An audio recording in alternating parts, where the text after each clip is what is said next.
I had just finished making dinner for the family. The wives don't get a say in this, after all, my mother-in-law declared. Alright, fine, I said out loud, even though I was secretly thrilled inside. I glanced at my husband, Kevin, and his dad. They both nodded in agreement, signaling it was time for me to speak up. Actually, I'll eat what I made, I said, then suddenly paused. Wait a second, I exclaimed as I rummaged through my bag. Here it is. I pulled out an envelope and held it up. Mother, I found this, I said confidently. Let me introduce myself. My name is Molly. I married Kevin when I was 25, and 3 years later, we had our son. Life was good, we were a happy little family. After our son was born, I went back to work. We worked hard to raise him together, but there's one major challenge in my life, my mother-in-law. She's, let's just say, a handful.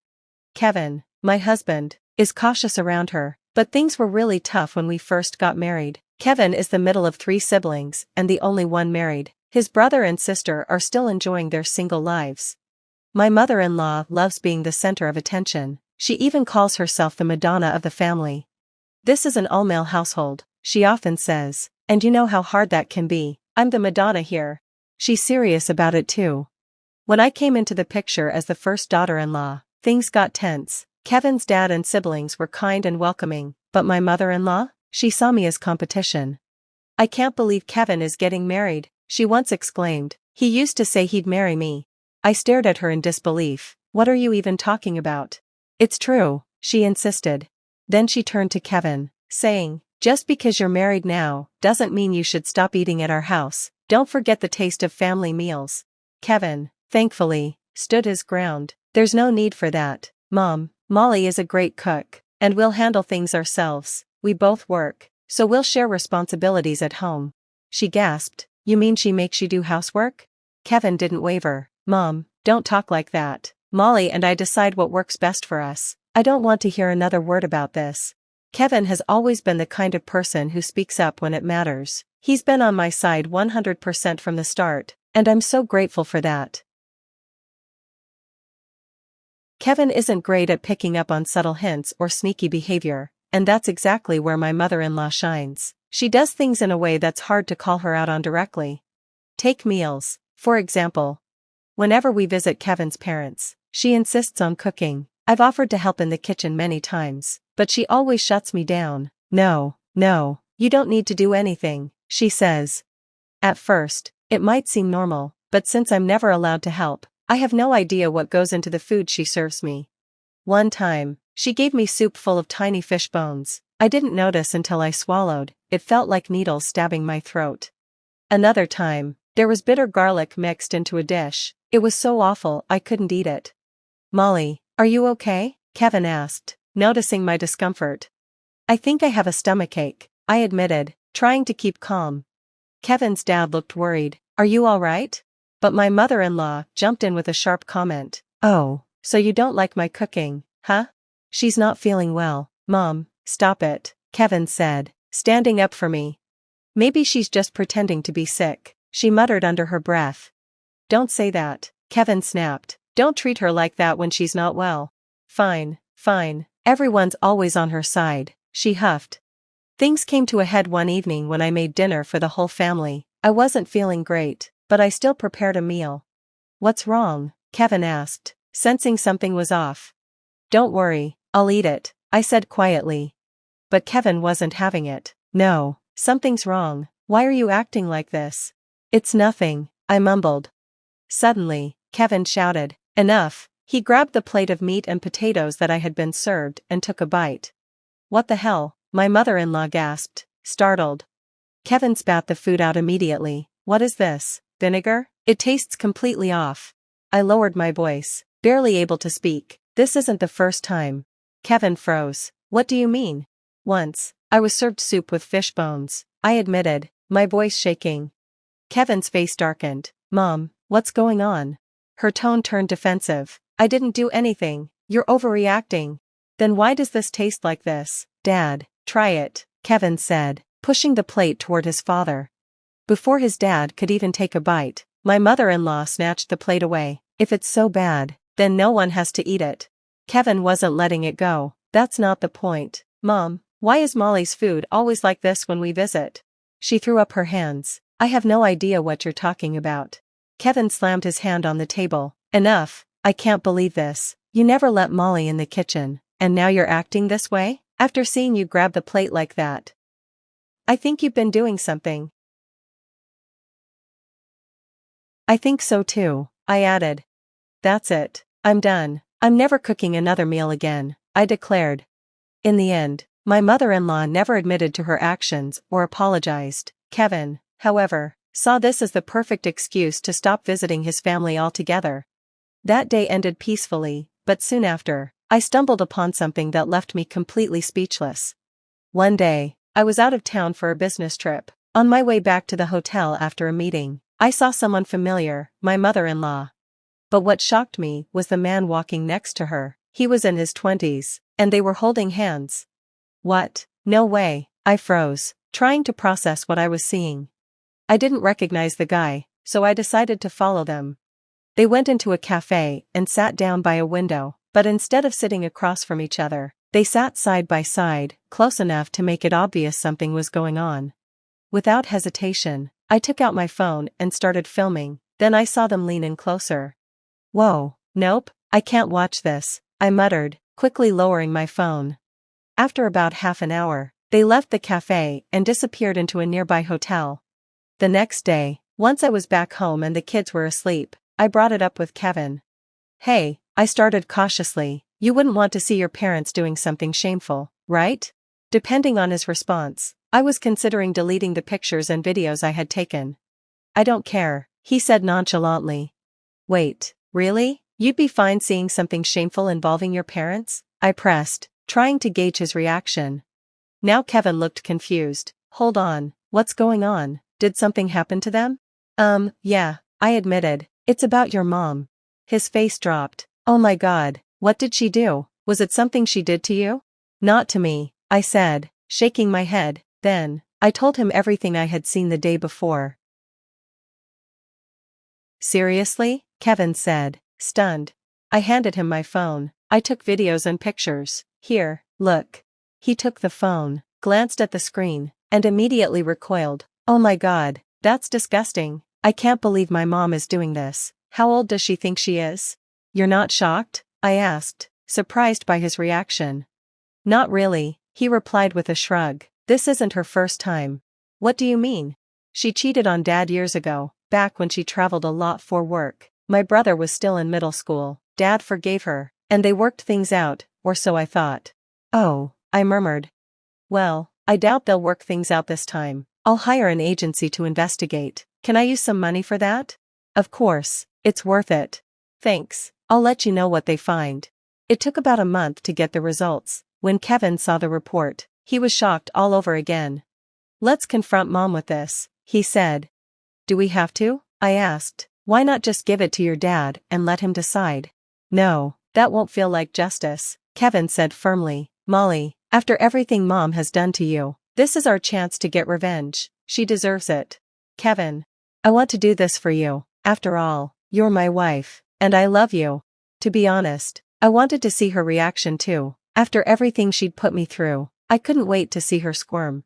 Good idea, Kevin, I said, smiling.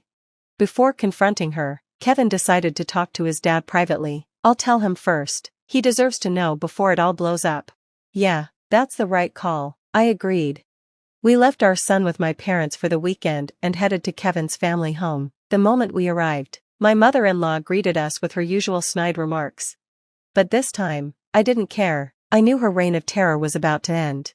We decided to reveal everything over dinner, but, as usual, she struck first. Let's start eating, she announced with a fake smile. Then she added, I just prepared dinner for the family. Of course, wives aren't included. Okay, fine, I replied calmly, even though I was thrilled inside. I glanced at Kevin and his dad. Both nodded. It was time.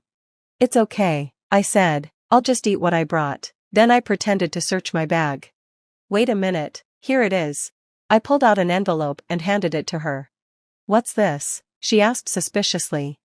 It's a gift for you, I said, smiling. Her face lit up, but her words were still condescending. Oh, you're finally showing some sense. But when she opened the envelope and saw the contents, her expression froze. Her hands shook as she held the papers. "What's wrong?" Kevin asked, his tone sharp. "Nothing," she stammered, trying to sound calm. "Nothing? Let me see," Kevin said, snatching the envelope from her trembling hands. "Give it back," she cried, panicking. Ignoring her, Kevin pulled out the report and began reading. This looks like an old woman paying young men for dates," he said coldly. "Turn to the back," I suggested. Kevin flipped to the last page. It had pictures of her with several young men. I'd thought she was only seeing one guy, but the report revealed she was involved with 5 different men. "You never learn, do you?" Kevin said bitterly. "I can't believe all the hard work Dad and I put into this family led to this." Kevin's dad remained calm but firm. "I'm divorcing you," he said quietly. "Wait, this isn't what it looks like," she protested desperately. "It's just for fun," my mother-in-law protested. "You're not wasting money on this," Kevin said, disgusted. "This is disgusting, and those guys are even younger than us." "Oh my God," he muttered. "By the way," he added, "Dan and Jason know about this too. We're cutting you off." "I'm cutting you off as well," Kevin's dad said calmly. "You're on your own now. You won't be getting any alimony from me." "Wait," my mother-in-law cried. "It's not just casual dating. I just wanted to see different worlds." "Right, Molly, you go out with other men sometimes, don't you?" "No," I replied firmly. "I don't waste money on men who aren't family. I'd rather spend it on Kevin or little John." "Don't do this to me," she begged. "You're a woman too, aren't you?" "Yes," I said, unbothered. "But what's your point?" "I'm saying, it's never enough to just be a wife or a mother, right?" "That's disgusting," I shot back. "Then why don't you stay single?" She began, but Kevin interrupted. "I bet you would cheat again," she accused. "Don't insult Molly," Kevin snapped. "She's not like you, and everyone knows it." My father-in-law spoke up then. "This is actually a good time for me to say something. I was planning on divorcing you when I retired, but now, it's perfect timing." "What?" she gasped. "I forgave you when I found out about your affair years ago," he said, "but you didn't change. You kept doing it. I knew about it all along. Whenever you were out, we were eating frozen food for dinner. You didn't think I'd notice, did you?" "It's all your fault," she yelled. "You weren't there for me." "Always blaming everyone else," he replied. "It's a miracle my sons turned out to be good people with a mother like you." "Yeah," Dan added, "we looked at you as a bad example." Jason joined in. "I think you're the reason we're still single. If this is what marriage looks like, who wants it?" "Hey," my mother-in-law exclaimed. "Oh, sorry, my bad. Forgot you were once that spouse," Jason shot back sarcastically. My father-in-law nodded. "This is a good start. Now, get out of my house. I'm not giving you any of my retirement money." "Wait, I'm supposed to get half," she cried. "Half?" he scoffed. "Alimony only covers 3 years before the divorce, and even with that, you'll regret it." She stood there, clearly calculating her next move. After a moment, she turned and left the house, looking lost and confused. "Where is she going?" I asked. "She's probably heading back to her parents' house," my father-in-law replied calmly. After that, my mother-in-law never came back. The divorce was finalized, and she was left with nothing. She moved back in with her parents, but without money, she couldn't live her old lifestyle anymore. The young men she'd been seeing disappeared, and she had to get a full-time job. Now, she works at a supermarket near her parents' house. My father-in-law is a kind man, and she was foolish to betray him. With her gone, the family is finally at peace. Dan and Jason, who rarely visited before, are coming home more often now. They've even started talking about marriage, and I'm so happy for them. Everyone is smiling now. Oh, and I'm pregnant with our second child. I'm going to keep putting my family first. Having a mother-in-law like that was difficult, but it seems that people who cheat often lose their way. At least now, my father-in-law can enjoy his later years in peace. Thanks for watching. If you liked the story, please subscribe to our channel. See you in the next video. My daughter is joining the company, so I need you to resign. Today is your last day. On the morning of the 20th, the president suddenly told me I was fired. I was shocked and didn't know what to say. The 20th was the day we paid our suppliers. Some payments were made through bank transfers for longtime suppliers. but I also made direct payments and visited them as a courtesy. You look like you can go home right away. I'll give you the day off, just for you, so leave quickly," the president said. He pushed me out of the office, and the door shut with a snap right in front of my face. I didn't even know where to start to argue. "My name is Emily. I joined this family-owned paving company right after high school and worked as a clerical worker for 10 years. Well, until just now. The company had about 20 employees, and when the current chairman was the president, the workplace atmosphere was great. It was an easy place to work. The chairman, now retired, used to work closely with the younger employees, and his wife, Catherine, would come in every day to help with various tasks until he was hospitalized. Their daughter, Kelly, was skilled in both field and office work. Her husband was the site manager and was trusted by the on-site employees. Even though they were the founding family, they never acted superior or looked down on the employees. It would have been wonderful if this enjoyable and smooth-running company life had continued, but unfortunately, reality wasn't so kind. At the end of last year, the chairman was diagnosed with cancer during the company's group medical examination. He decided to retire as president and appointed Kelly's husband, the site manager, as the next president. Both the employees and I unanimously agreed. We all thought the chairman should focus on his treatment and wish for his long life. However, suddenly, the chairman's eldest son, Tom, appeared with his family. I didn't know where he heard the news from. It turns out the chairman had another child besides Kelly. Tom had been disowned about 30 years ago, and I didn't know about it at all. According to the senior employees, Tom was a troublemaker in his youth and often had run-ins with the police. Whenever he caused problems, the chairman and Catherine would go and apologize. After dropping out of high school, he got involved in multi-level marketing and fraudulent activities, which finally led the chairman to disown him. Despite being out of touch for a long time, Tom suddenly appeared one day, pleading with his father, "Dad, I've realized my mistakes. Please forgive me." I was shocked to witness this in our small company, where the president's office and clerical room were one and the same. Tom expressed a desire to reconcile and work in the company, but his past made it hard to believe his sincerity after being disowned. "I apologize to everyone, but I ask you to give Tom another chance," the chairman said, pleading with everyone present. Kelly and the senior employees knew about Tom's troubled history and couldn't fully celebrate, but they couldn't refuse the chairman's heartfelt request either. So Tom and his family moved into the annex of the chairman's house, with Tom becoming an employee and his wife taking on household duties. I saw their daughter only once when she visited the company. She seemed to be a college student. The chairman believed Tom had changed for the better after facing hardships in life. Catherine was overjoyed that Tom had returned with his family, talking about rebuilding the company together. However, soon after, a problem emerged. Tom insisted on something. "I'm the eldest son, so I should be the next president," declared Tom, straining his relationship with Kelly and the site manager. Despite pretending to work diligently in front of the chairman, Tom actually did very little. He frequently made demeaning remarks like, "Physical labor is for the workers, and you're all just worker ants, work silently." Naturally, his behavior quickly made him unpopular with everyone. Some of the younger employees even went directly to the chairman, saying, "I can't work under these conditions." However, both the chairman and Catherine pleaded with everyone, saying, "We will talk to Tom about this. Please try to see the bigger picture." Then, due to stress or other reasons, the chairman's cancer suddenly worsened and he was hospitalized 3 months ago. Tom declared, "I am the president."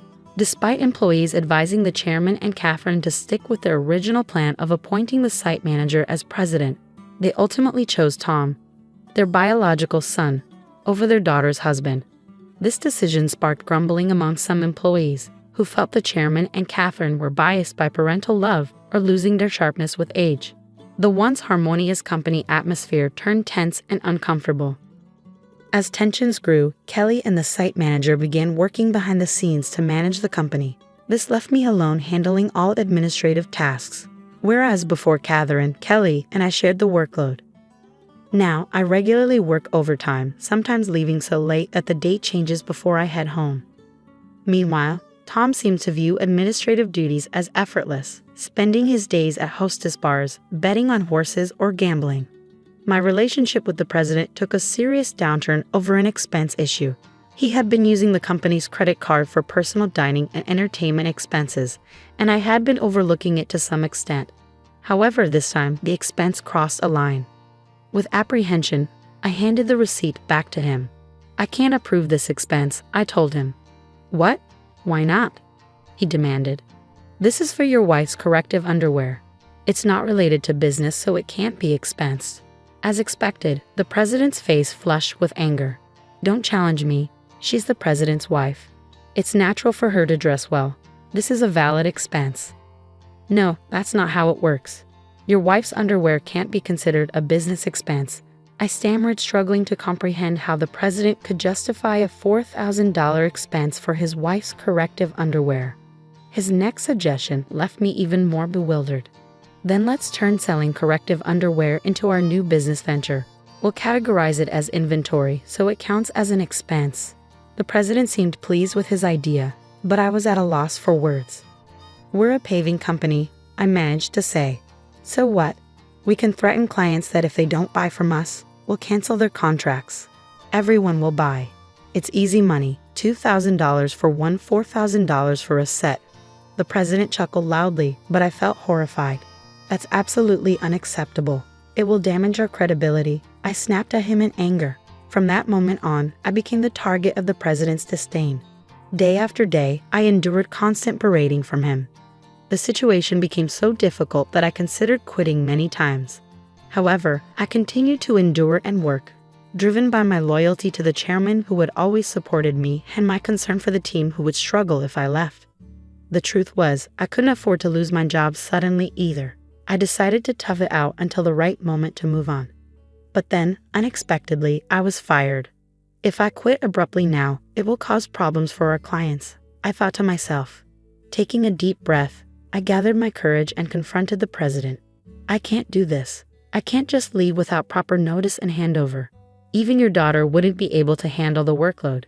Besides, today is the day we need to handle payments," I said in one breath, fully expecting the president to erupt in anger.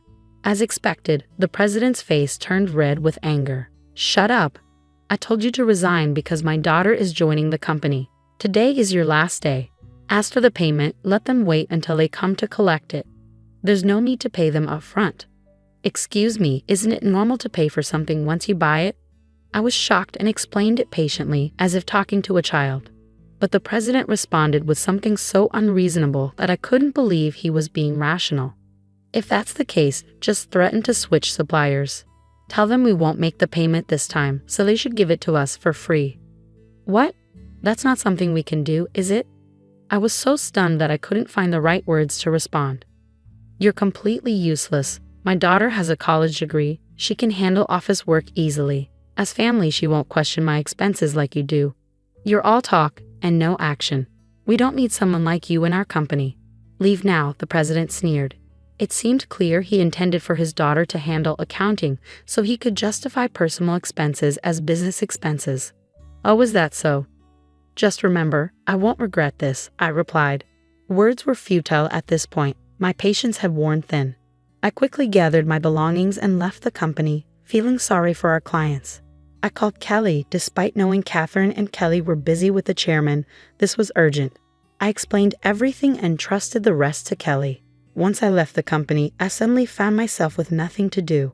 Being fired without notice clearly violated labor standards laws. If I reported this to the labor standards office, the company would be in trouble. Since our company was part of the middle company payment system, I could claim my severance pay and 1 month's salary. This system supports small and medium-sized enterprises that can't afford severance pay on their own. I didn't need to rush because I could apply within 5 years from my retirement date, and the Labor Standards Office had a 2-year statute of limitations. With my professional habits, I planned out the necessary procedures and timeline for retirement. I decided I could take it easy for at least a week. Lately, I had been working overtime and weekends nonstop, leaving no time for myself at home. There were many places I wanted to visit once I settled down, so I chose to go on a day trip to the beach for a refreshing break. After enjoying myself at the beach, I checked my phone in the locker and found several missed calls, emails, and voicemails.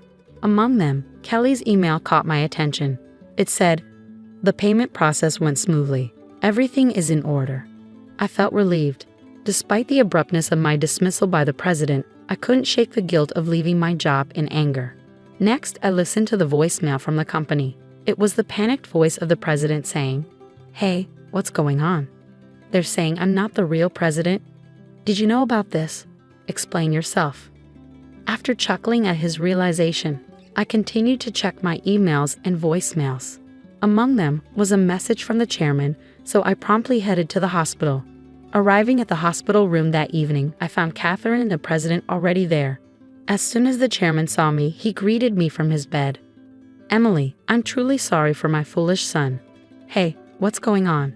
I'm not the official president. Explain yourself." Tom shouted arrogantly, clearly not understanding the situation. The chairman quickly silenced him with a stern command.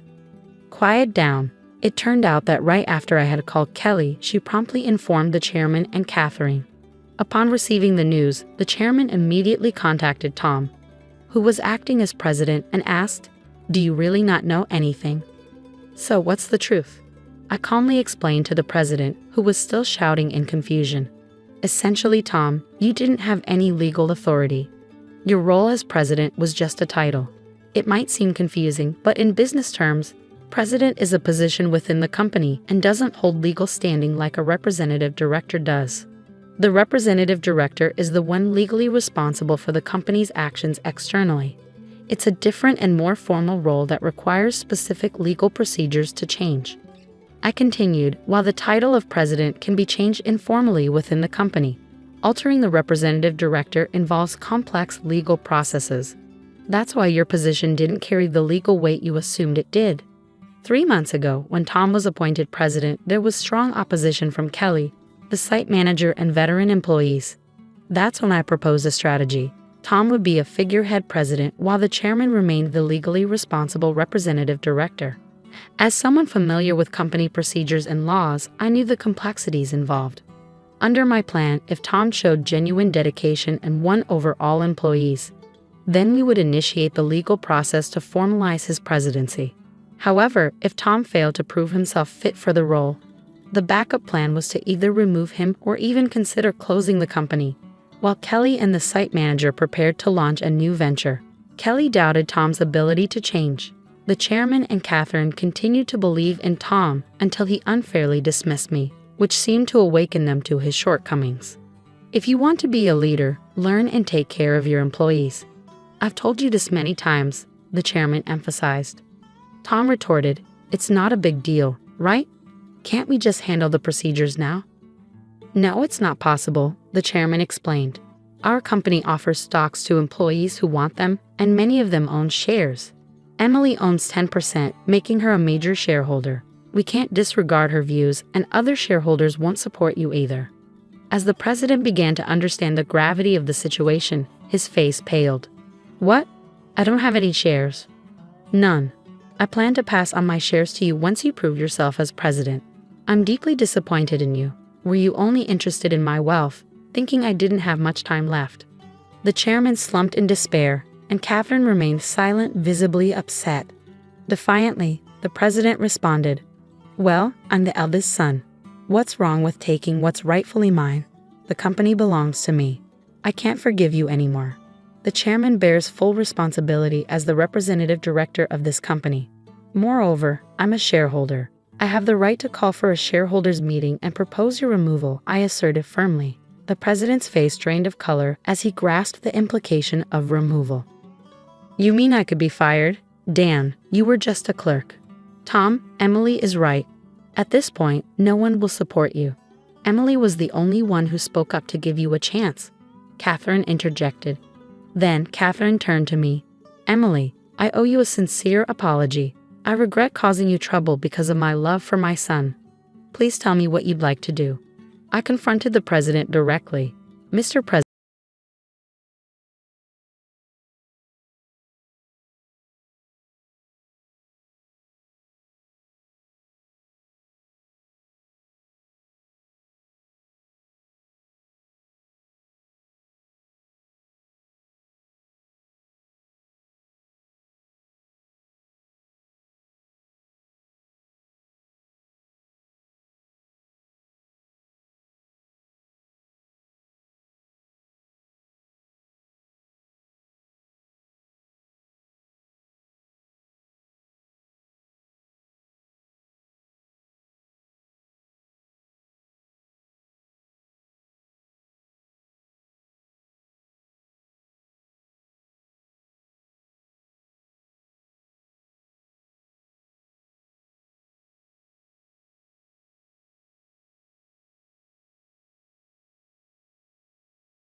You can't even handle household chores, so we might as well get a divorce, Tom," he said with a smirk as he entered the hospital room. I was connected to various medical devices, and a girl I didn't recognize stood by his side. Little did Tom know I had assets worth $6 million, and divorce in this situation would be a matter of life and death for a housewife like me. Fine, he has the divorce papers, I thought to myself. I couldn't be with a man who verbally abused his wife in such a state. I reached into my bag, pulled out the divorce papers I always carried with me, and handed them to Tom with a grin. He accepted them. "Now I can say goodbye to you. I'll be happy with her, so don't worry," Tom said as he wrapped his arm around the girl, referred to as Catherine Lyon. She sneered at me and said, "Take care, Miss O. You're not Miss anymore. Take care, ma'am." With those words, the two of them left the hospital room, laughing. But their happiness would only last for now. Alone in the room, I couldn't help but laugh out loud. Today was Friday, so the divorce would be processed on Monday. Oh, I couldn't wait for 3 days from now. My name is Annalie Johnson, a 45-year-old housewife from a regular farm. I didn't have any particular skills, but I was proud of my vast cooking repertoire. My husband, Tom, and I were the same age and had been college classmates. We both came to New York from the countryside, and since we lived alone, I used to cook various dishes for Tom using the vegetables and rice sent from my family. People often said I had captured his heart through his stomach, and I was aware of that. Tom was and still is incapable of doing any household chores. I had been taking care of him since we were dating, and after getting married, I continued to handle all household tasks. Sadly, we were not blessed with children, but we enjoyed our life together as a couple. We both loved to eat, and on Tom's days off, we'd often go on drives for small trips just to enjoy delicious food. When we first got married, Tom was kind. But about 3 years in, he became quite controlling. Well, he never laid a hand on me, but his remarks became curt, and he would often say things that hurt. But I didn't have the energy to fight back, assuming he wouldn't listen anyway. Because I was a full-time housewife, I felt inferior and couldn't stand up to him. Tom joined a renowned company after graduating from university, but he resigned after about 5 years. He quickly found new jobs, but would resign from them after short periods. Because of this, our income was unstable, and we often struggled with our finances. However, at the company he'd been with for the past 2 years, he seemed to get along with his colleagues. I had faint hopes that he might work there for a long time. Then one day, Tom came home earlier than usual. "I'm home. I quit my job." "What again?" I unintentionally voiced my surprise, causing Tom's eyebrows to twitch. In a panic, I stopped cooking and rushed over to him. "I'm sorry. I was just shocked." "Huh, no welcome back greeting, and you're criticizing. You've become quite audacious," Tom responded sharply. At Tom's words, I stiffened. He was in a very bad mood today, and if I misspoke, it could escalate into something worse. "I'm sorry," I said cautiously. "As long as you understand," he grumbled. My apology had somewhat placated him, and he sat on the sofa, turning on the TV. I quietly placed a beer and a glass on the table. "Do you want dinner or a bath?" I asked. "Food and alcohol," he replied. To avoid upsetting Tom, I played the role of the submissive wife. I once had a strong sense of self, but after 14 years of marriage to Tom since the age of 28, I rarely showed my true self. After eating and drinking to his heart's content, Tom seemed to be in a better mood. He fell asleep on the sofa, snoring loudly. The table was in such disarray that it looked like a child had eaten there. I began cleaning up the fallen beer bottles and food scraps scattered on the floor. This wasn't how I had envisioned my married life. Memories of happier days as a young girl in love revealed my true feelings. I stole a glance at Tom, but he showed no signs of waking. Relief washed over me, but alongside it was a growing sense of dread about continuing this life. Perhaps divorce was a consideration. I started mentally organizing my schedule for the next day, determined to confront the issues I have been avoiding. The following day, while Tom began visiting the employment office and quickly securing another job. I went to the city office and signed divorce papers. I wasn't quite ready to submit them, but I felt having them would be a form of protection. I discreetly stashed the signed divorce papers at the bottom of my frequently used bag. If he were to discover them, who knew what he might say or do? "Hey, where did you wander off to while I was job hunting?" Tom asked upon my return. "I went to the stationery store to buy some reasons." "Look, I thought you might need them," I replied. Tom was unusually thoughtful that day. He initially interrogated me suspiciously, but quickly cheered up. I handed him the resumes I had bought earlier. After receiving them, Tom mentioned that he was going out for drinks with a friend and left. His new job was with a reputable company, offering a solid salary and better benefits than his previous positions. I harbored a secret hope that perhaps, this time, Tom would stick with his new job until retirement. His new department seemed to be in sales, and he started leaving home more frequently for evening entertainment. I cherished these brief moments of freedom and gathered the energy to greet Tom with a smile when he returned. One day, I received a call from my mother after a long time. She excitedly told me about an unexpected windfall of $6 million. "You know the mountains and lands we owned? We don't need them anymore. We had them appraised, and they are worth $8 million. We only need $1 million to enjoy the rest of our lives, so I think you might want to rethink your life too." My mother was never fond of Tom, and she had been worried about me, especially after Tom became more controlling, preventing me from even visiting my childhood home. The amount she mentioned stunned me, but what shocked me even more was that she had changed the title of the property inherited from my grandmother to my name to avoid inheritance taxes. It was a difficult decision whether to tell Tom about the inheritance or to embrace newfound freedom. About a week later, I was involved in a traffic accident. Thankfully, my life wasn't in danger, but I would need to be hospitalized for about a week. After securing my valuables in the hospital room drawer, I immediately contacted Tom. "I'm sorry I got injured." Tom's initial reaction was, "Huh? What about my meals?" I almost confronted him for prioritizing his meals over my injury, but I continued to explain, "It seems I'll need to be hospitalized for a week. I'm really sorry, but could you buy your meals elsewhere until then?" Tom's response was far from understanding. "Not even preparing meals for your husband? What a lazy wife. Oh, wait, I'm coming over now." He abruptly ended the call. I had initially planned to tell him about the inheritance that night, but now I wondered if it might be best not to mention it. As I lay in the hospital bed, surrounded by various tubes and undergoing precautionary examinations, I couldn't help but feel that my intuition about the unfolding events was about to prove correct. Tom's words had cut deep. "You're useless, can't even do housework. Let's get a divorce, and you better pay me compensation." With a smirk on his face, he had said this to me, connected to numerous medical devices. Beside him stood a girl I didn't recognize. Unaware that my total assets amounted to $6 million, he should have realized that a divorce under these circumstances would be a matter of life and death for me. "Fine, here are the divorce papers," I finally decided. A man who would hurl abuse at his wife in this condition was someone I'd rather not have.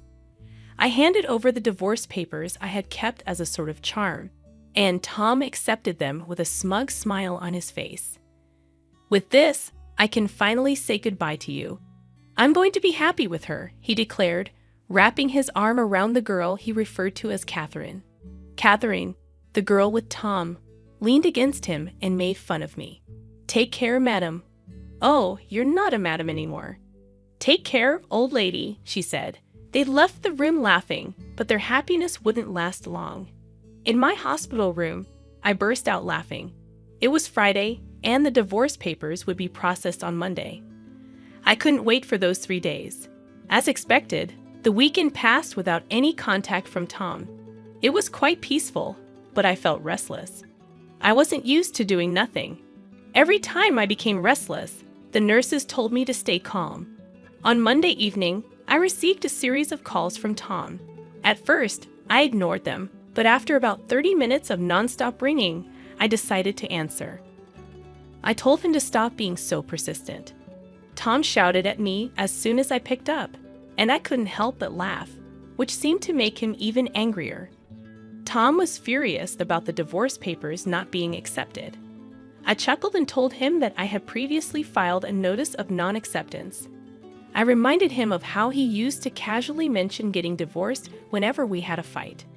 I thought it wouldn't be a good idea if he filed for divorce on a whim during one of our arguments. Tom was upset but quickly changed his mind. He wanted me to withdraw the non-acceptance immediately. However, I had decided that I wouldn't just do everything he said anymore. I explained that I couldn't do it until I was discharged, and we needed to go through procedures at the municipal office before I could leave the hospital. Tom's selfish demands made me laugh even more. It seemed like he wanted to register his marriage with Catherine, whom he brought on Friday. Tom was panicking, and I asked if her name was Catherine and if she was his mistress. Tom clarified that she was his new wife, and since we weren't divorced yet, she technically was my mistress. I calmly responded to Tom's nonsensical remarks, making him groan. I made the decision to hit him where it hurt the most. I mentioned that he would hear from my lawyer about the division of property, including the trouble this time. I had always taken care of the household chores and had never cheated on him. It was clear that Tom was the responsible party, not me. Tom seemed genuinely puzzled and believed that not taking care of him while I was hospitalized would make me at fault. I explained patiently that not being able to do housework during my hospitalization didn't make me at fault. He had abandoned taking care of me, and even if I were a child, it would be considered neglect. But as an adult, he should be able to take care of himself, so it didn't make me at fault. Tom's logic was baffling, and even a judge would be shocked. Finally, he seemed to understand, but he still believed he was right. He insisted that Catherine was his new wife, and I was no longer of any use to him, so it didn't apply. I pointed out that he was dating her behind my back, which was clearly cheating. Tom still didn't seem to get it, and he believed he was right. I decided to end the conversation and told him to communicate through a lawyer from now on. I hung up the phone without listening to his protests. Tom called multiple times, but I ignored him, and eventually he gave up and fell silent. I was relieved, but the next day brought another headache. The phone kept ringing from 9 o'clock in the morning, and I pressed the call button. Tom complained about not being able to withdraw money from a bank account. If it was a joint account, he should be able to withdraw without any issues, but I remembered the bank cards and passbooks I had left at home and asked Tom if he was trying to access my account. Tom confirmed that he was trying to take money from my account. Tom was furious and continued with his unreasonable arguments. He didn't seem to understand what I had explained the day before. When I was going to be hospitalized for a week, I had called the bank to prevent any withdrawals until I could handle it personally after being discharged. This was to stop Tom, who wasn't careful with money, from using my savings while I was in the hospital. My decision turned out to be the right one. It's not right to try to take money from an ex-wife's account, especially after a divorce. However, Tom didn't see anything wrong with it and asked me to make a withdrawal immediately. I reminded him that we were practically strangers now, and I had no money to give to strangers. Tom was shocked by my resistance since I had never stood up to him like this before. He insisted that I send the money and pay compensation for not doing housework. Unfortunately, it seemed that despite his academic capability when we first met, he lacked common sense after 17 years of marriage. I addressed Tom as if he were a child, explaining that I was no longer his submissive wife, and we would settle the property division through a lawyer. He became angry and threatened to come over right away. I didn't mind if he came to the hospital, but I had already asked the nurse's station not to let anyone in except for my parents, so it was unlikely he could get to my room. However, Tom did come to the hospital, but it seemed he was stopped at the nurse's station as my phone kept ringing. After ignoring it for a while, it switched to messages, and my screen was flooded with notifications. I saved all of them as evidence and contacted my lawyer.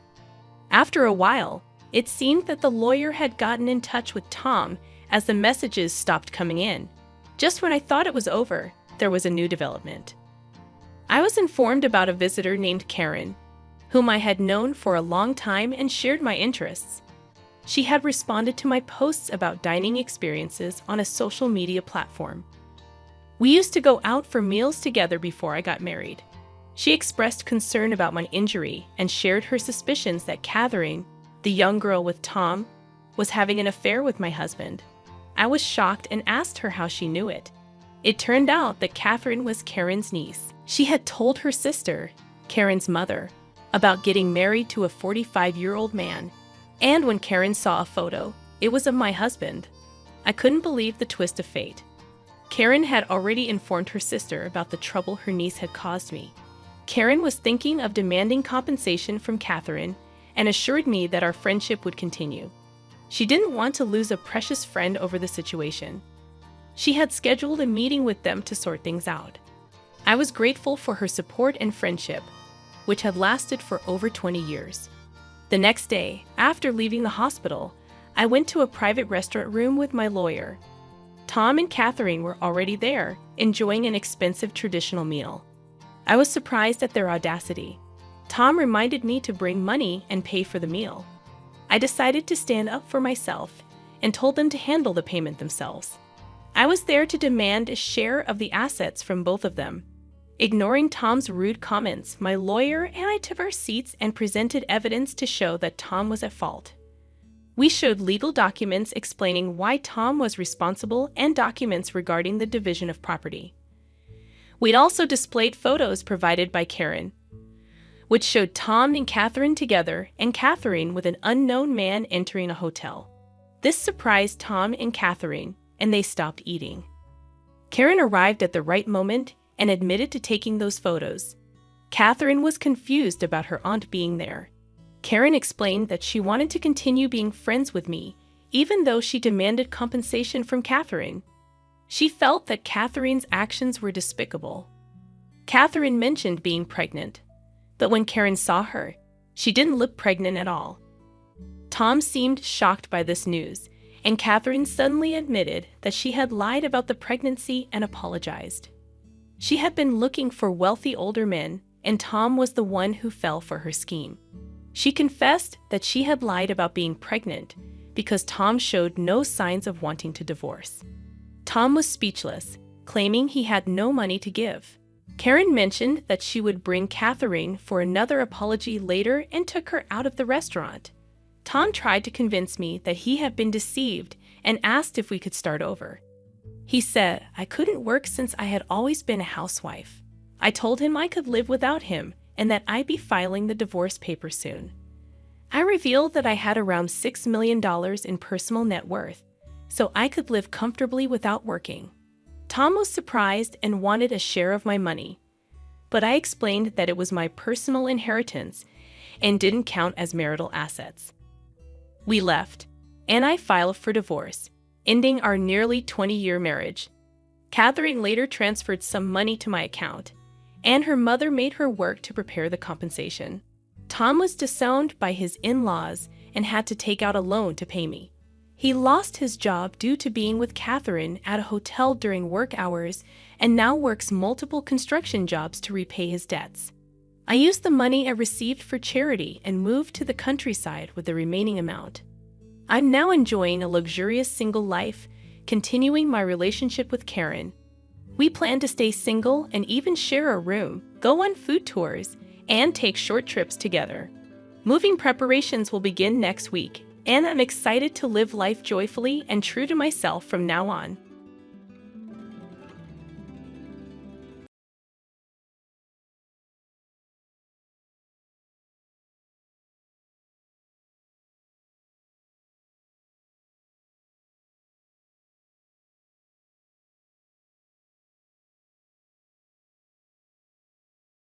My full name is Rebecca Smith. I'm 32 years old, and I married my husband, Michael, about 3 years ago in the spring.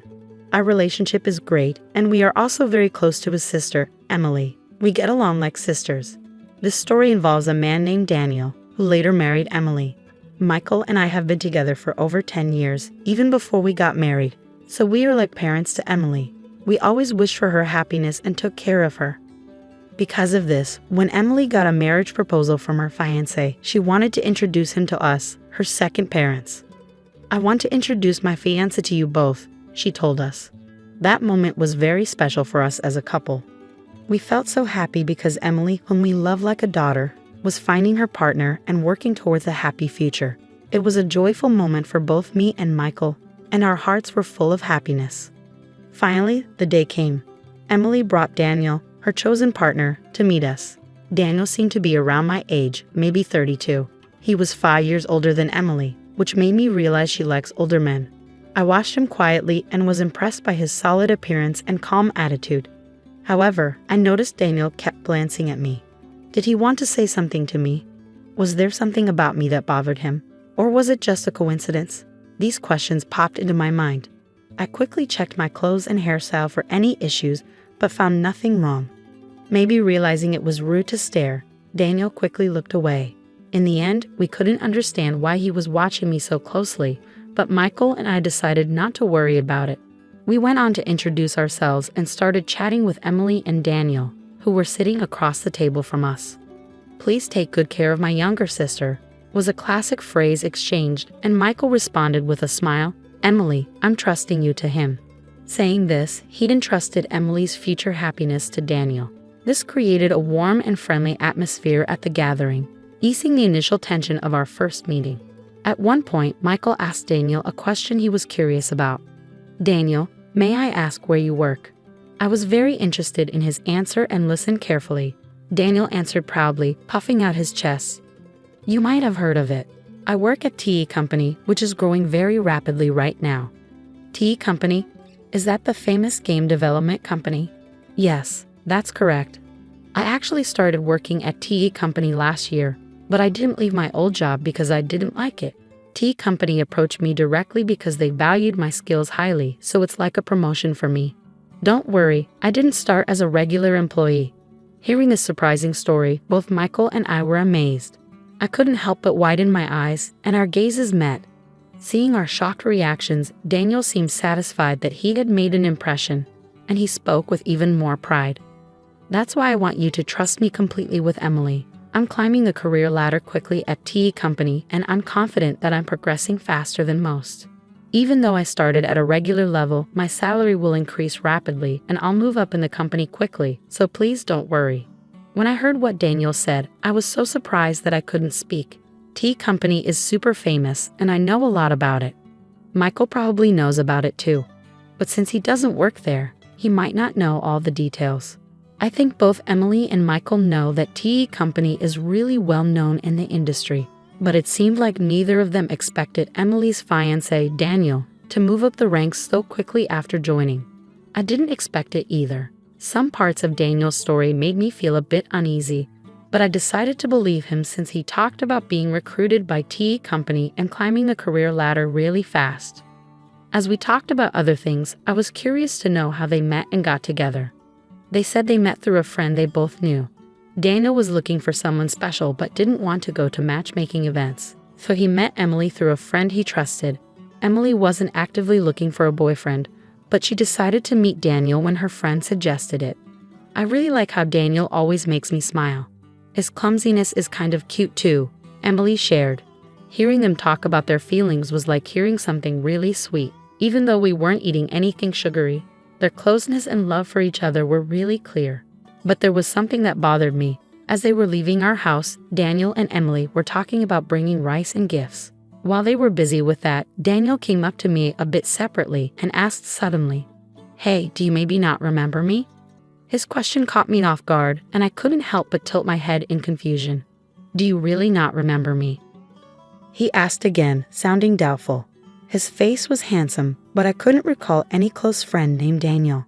I tried hard to remember, but I couldn't. Seeing me struggling to remember, Daniel sighed a little, looking disappointed. "Well then, let's exchange contact info. And please tell Michael later." I forgot to exchange contacts with him. I was shocked by his sudden informal tone. Even if we were close in the past, I couldn't remember it. And I couldn't recall being close with someone who would speak so rudely. Inside, I was full of questions like, who is he? What kind of relationship did we have?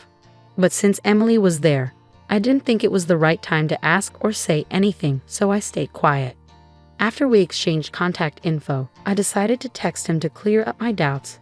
But before I could, he messaged me first, saying, "I'm surprised. The girl who used to sit quietly in the corner of the classroom in elementary school is married before me. Your face hasn't changed much since then, so I recognized you right away. Growing up, I lived far away, and in elementary school, I was teased by many classmates. Those memories are painful, so I moved away with my family for middle school. In the new city, I met Michael, a wonderful friend, and we became close. I'd rather not think about elementary school." His words surprised me, so I asked, "What do you mean?" I didn't want anyone to misunderstand, so I explained that Michael was involved in our messages. We agreed that Michael would be included whenever Daniel and I needed to exchange info. I didn't share my background or reasons with Daniel. After explaining, Daniel smiled warmly and asked, "Do you remember being called PU girl in elementary school?" The term PU girl had a specific meaning. It was used to tease me by my classmates because I was from a single-parent family. Even though we weren't really struggling financially, there was a time when other moms assumed we were, just because my mom was a single parent. This rumor might have spread among the kids and led to the teasing. Because of this, and because my mom was considering taking legal action against the moms spreading rumors, I decided to move to a new place. Since then, I haven't heard that unpleasant nickname, which used to cause me so much trouble. But one day, I was surprised when a man admitted he didn't even know what the word poor meant. I calmly told him, "Please watch what you say. You're my sister-in-law's fiancé, and that's all. Please don't say things that don't make sense." After that, he didn't message me anymore. Maybe he took my words seriously and realized he shouldn't be rude. But watching all this, Michael seemed really uncomfortable with the way the man spoke, and his face changed quickly. What is that guy even thinking? It's like he doesn't realize he's talking to the sister-in-law of the woman he's going to marry, and bringing up stuff from elementary school and acting like nothing's changed. "That's just crazy," Michael said, his anger showing. Seeing Michael so upset, I tried to calm him down, saying, take it easy. But I was also worried, so I called my mom right away and asked her to find a class photo from my elementary school days. I wanted to see if there was a classmate named Daniel in it. Mom quickly found a boy named Daniel and said on the phone, "Wasn't this Daniel the one who used to bully you the most?" Suddenly, I remembered everything I had forgotten. Daniel was indeed the main bully. Just to be sure, I asked Mom to send me the photo. Looking at it, he looked quite different now, bigger and chubby. That's probably why I didn't recognize him. After that, I decided to look into things further. A few months after our first meeting, I got a call from Emily, which was surprising after such a long time.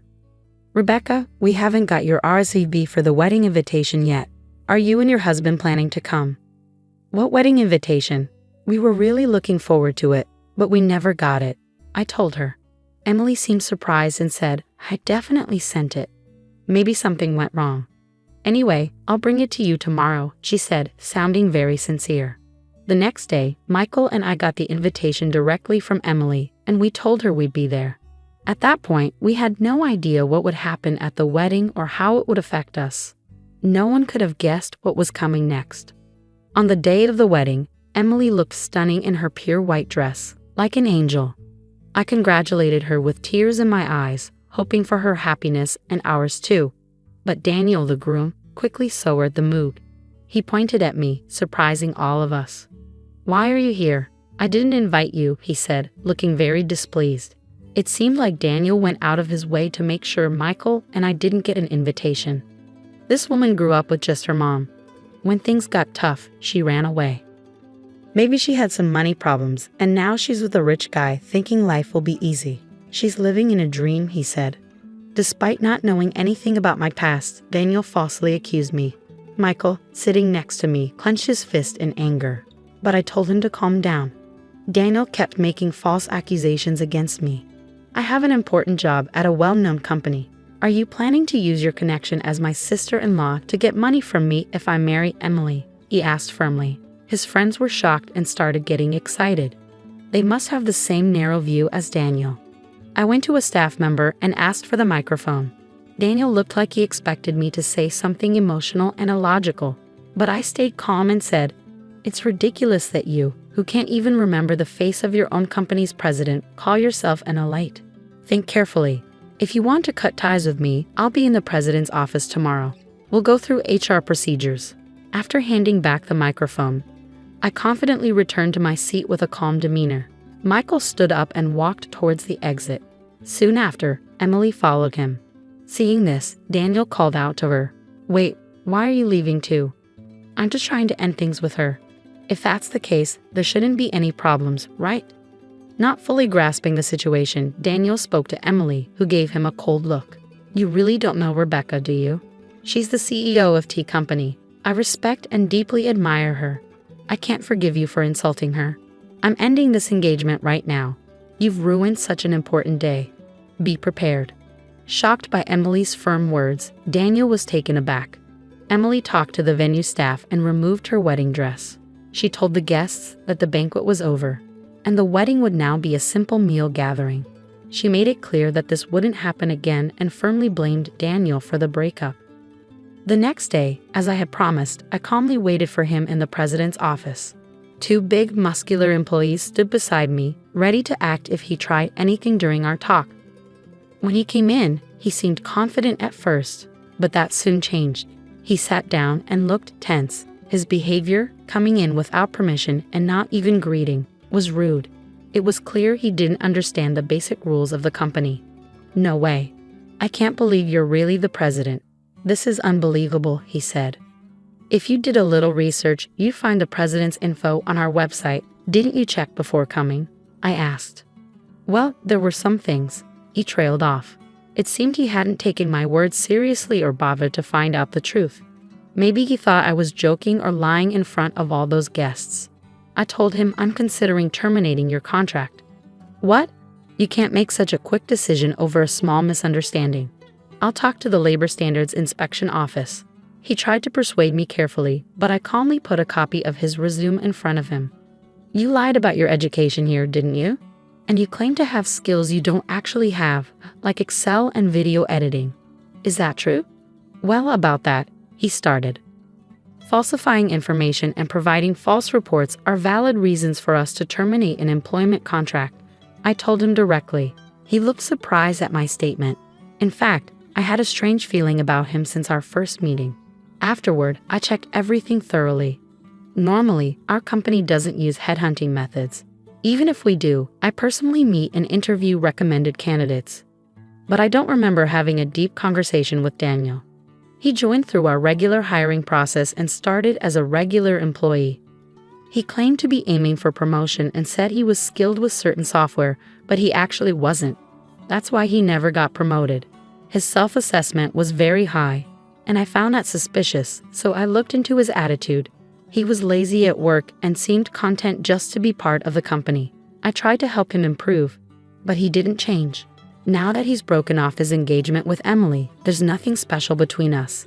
He continues to act unpleasantly, making me uncomfortable, so I see no reason to be lenient with him. I promptly asked Daniel to leave the company. Since he had only been with us for less than 6 months, there was no need to consider severance pay or handing over specific duties over such a short time. "Can't you help me out, as an old friend?" he pleaded. But I coldly replied, "I don't see any reason to continue our relationship," and arranged for other staff to handle his immediate departure. It seems he was hoping for financial help from his father, but because of the outrageous rumors he spread, that didn't happen. There's a past incident where my mother sued for defamation, and Daniel's mother was the victim. My father paid compensation for damages once before. Faced with a similar situation with his son demanding compensation, my father likely reached his limit, stopped providing financial support, and cut ties with him completely. Afterward, Daniel took care of his elderly mother while being pursued for compensation. Eventually, he vanished, seemingly taken away by people in all black clothing, and nobody knows where he is now.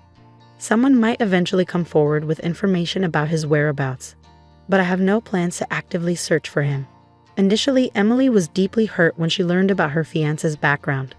But time heals, and about 6 months have passed.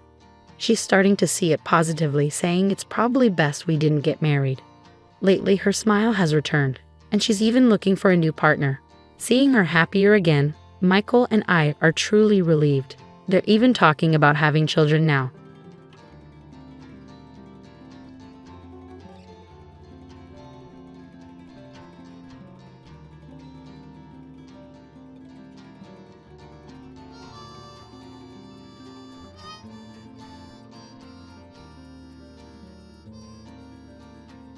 I'm Sharon, an architect by trade, but today I'm stepping into the role of a bride, brimming with excitement as I walk down the aisle. Every detail of our wedding, from the flowers to the playlist, bears the mark of my meticulous planning. I've imagined this day as a scene plucked from a romance novel, a celebration of our love. At the altar stands Peter, my soon-to-be husband, an engineer with a practical, no-nonsense approach to life that complements my creative flair. Together, we've always felt like a perfect match, each enhancing the other's strengths. As I approach, I catch a glimpse of something troubled in his eyes, but I chalk it up to pre-wedding nerves. I overhear Peter's mother, Julie, whispering nearby, her gaze intense and unsettling. Despite her strained smile and compliments, her eyes betray a different sentiment. The ceremony continues, but Peter's vows lack the usual warmth, and there's a tense pause before he finally says, "I do."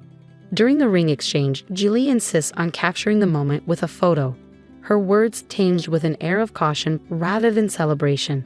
At the reception, she offers backhanded compliments on my dress, highlighting its beauty while subtly critiquing its non-traditional style. With a light-hearted remark about celebrating love in our own unique way, I deflected Julie's subtle criticisms about our wedding choices. But before the conversation could escalate, Peter intervened, politely asking his mother for a moment alone with me.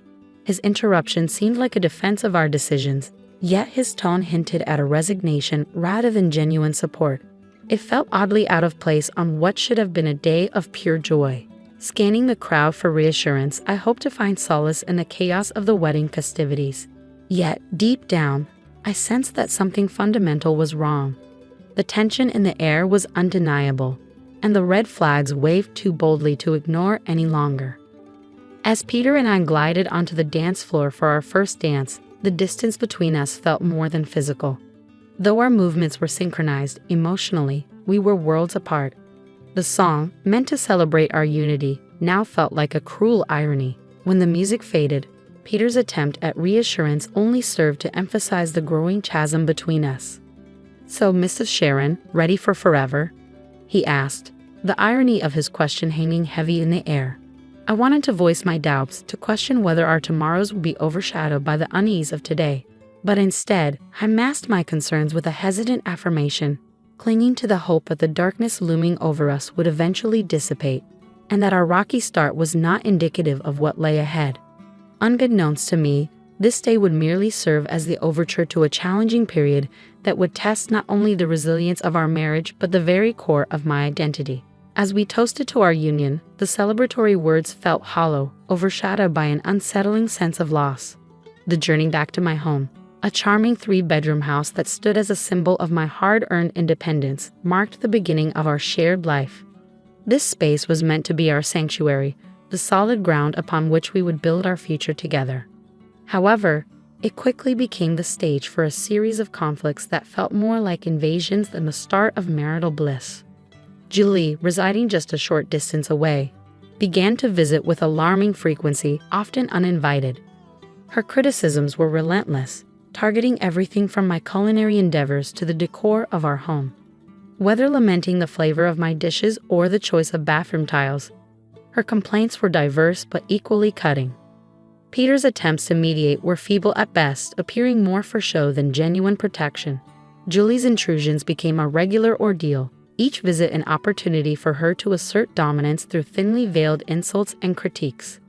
The pivotal moment arrived one afternoon when Julie showed up with suitcases in hand, her intentions clear and her sense of entitlement palpable. This wasn't just another visit, it was an invasion, threatening to smother the life out of our fledgling marriage. "I'll be staying here now," she declared, breezing past me to deposit her luggage in my favorite cozy corner by the window, my haven for quiet reflection and reading. "This spot will suit me just fine," Julie proclaimed, her tone leaving no room for argument. I turned to Peter, my eyes pleading for him to intervene, to uphold the sanctity of our home. This was a decision we should have made together. Sensing an opportunity, I called Peter aside, my voice trembling. This is our home. Shouldn't we have discussed this first? His gaze met mine, devoid of the warmth and affection that once filled it. Mom's getting older, Sharon. It's not right for her to be alone. She needs to be with family, he explained, emphasizing the word family in a way that made me feel like an outsider. So I'm not family? Is that what you're saying? The words barely escaped my lips before tears welled up, a mix of hurt and frustration. Peter quickly responded, his patience wearing thin. You know that's not what I mean. But I owe her this. What about us? What about what we owe to each other? We're supposed to be building our life together, not living with your mom, I argued. But it was as if I were speaking to a brick wall. My concerns, my feelings seemed insignificant, and just like that, Julie's move into our home was decided, overriding my wishes. With Julie's arrival, the atmosphere in our home shifted dramatically. Every corner, once filled with our shared dreams, now bore the weight of tension and conflict. My tranquil reading nook was swallowed by her belongings. The kitchen became a battleground for her criticisms, and Peter, the man I married, seemed more aligned with Julie than with me. It hit me that I wasn't just fighting for my marriage or my space anymore. I was fighting for my sense of self, my dignity, and my peace. A nagging thought lingered. How had it come to this? How had my desires, my space, and my voice become secondary to Julie's preferences? The change was stark. My cherished nook became a symbol of Julie's intrusion. The kitchen, a site for her relentless scrutiny, and my husband had transformed into a stranger, siding with what felt like the opposing team.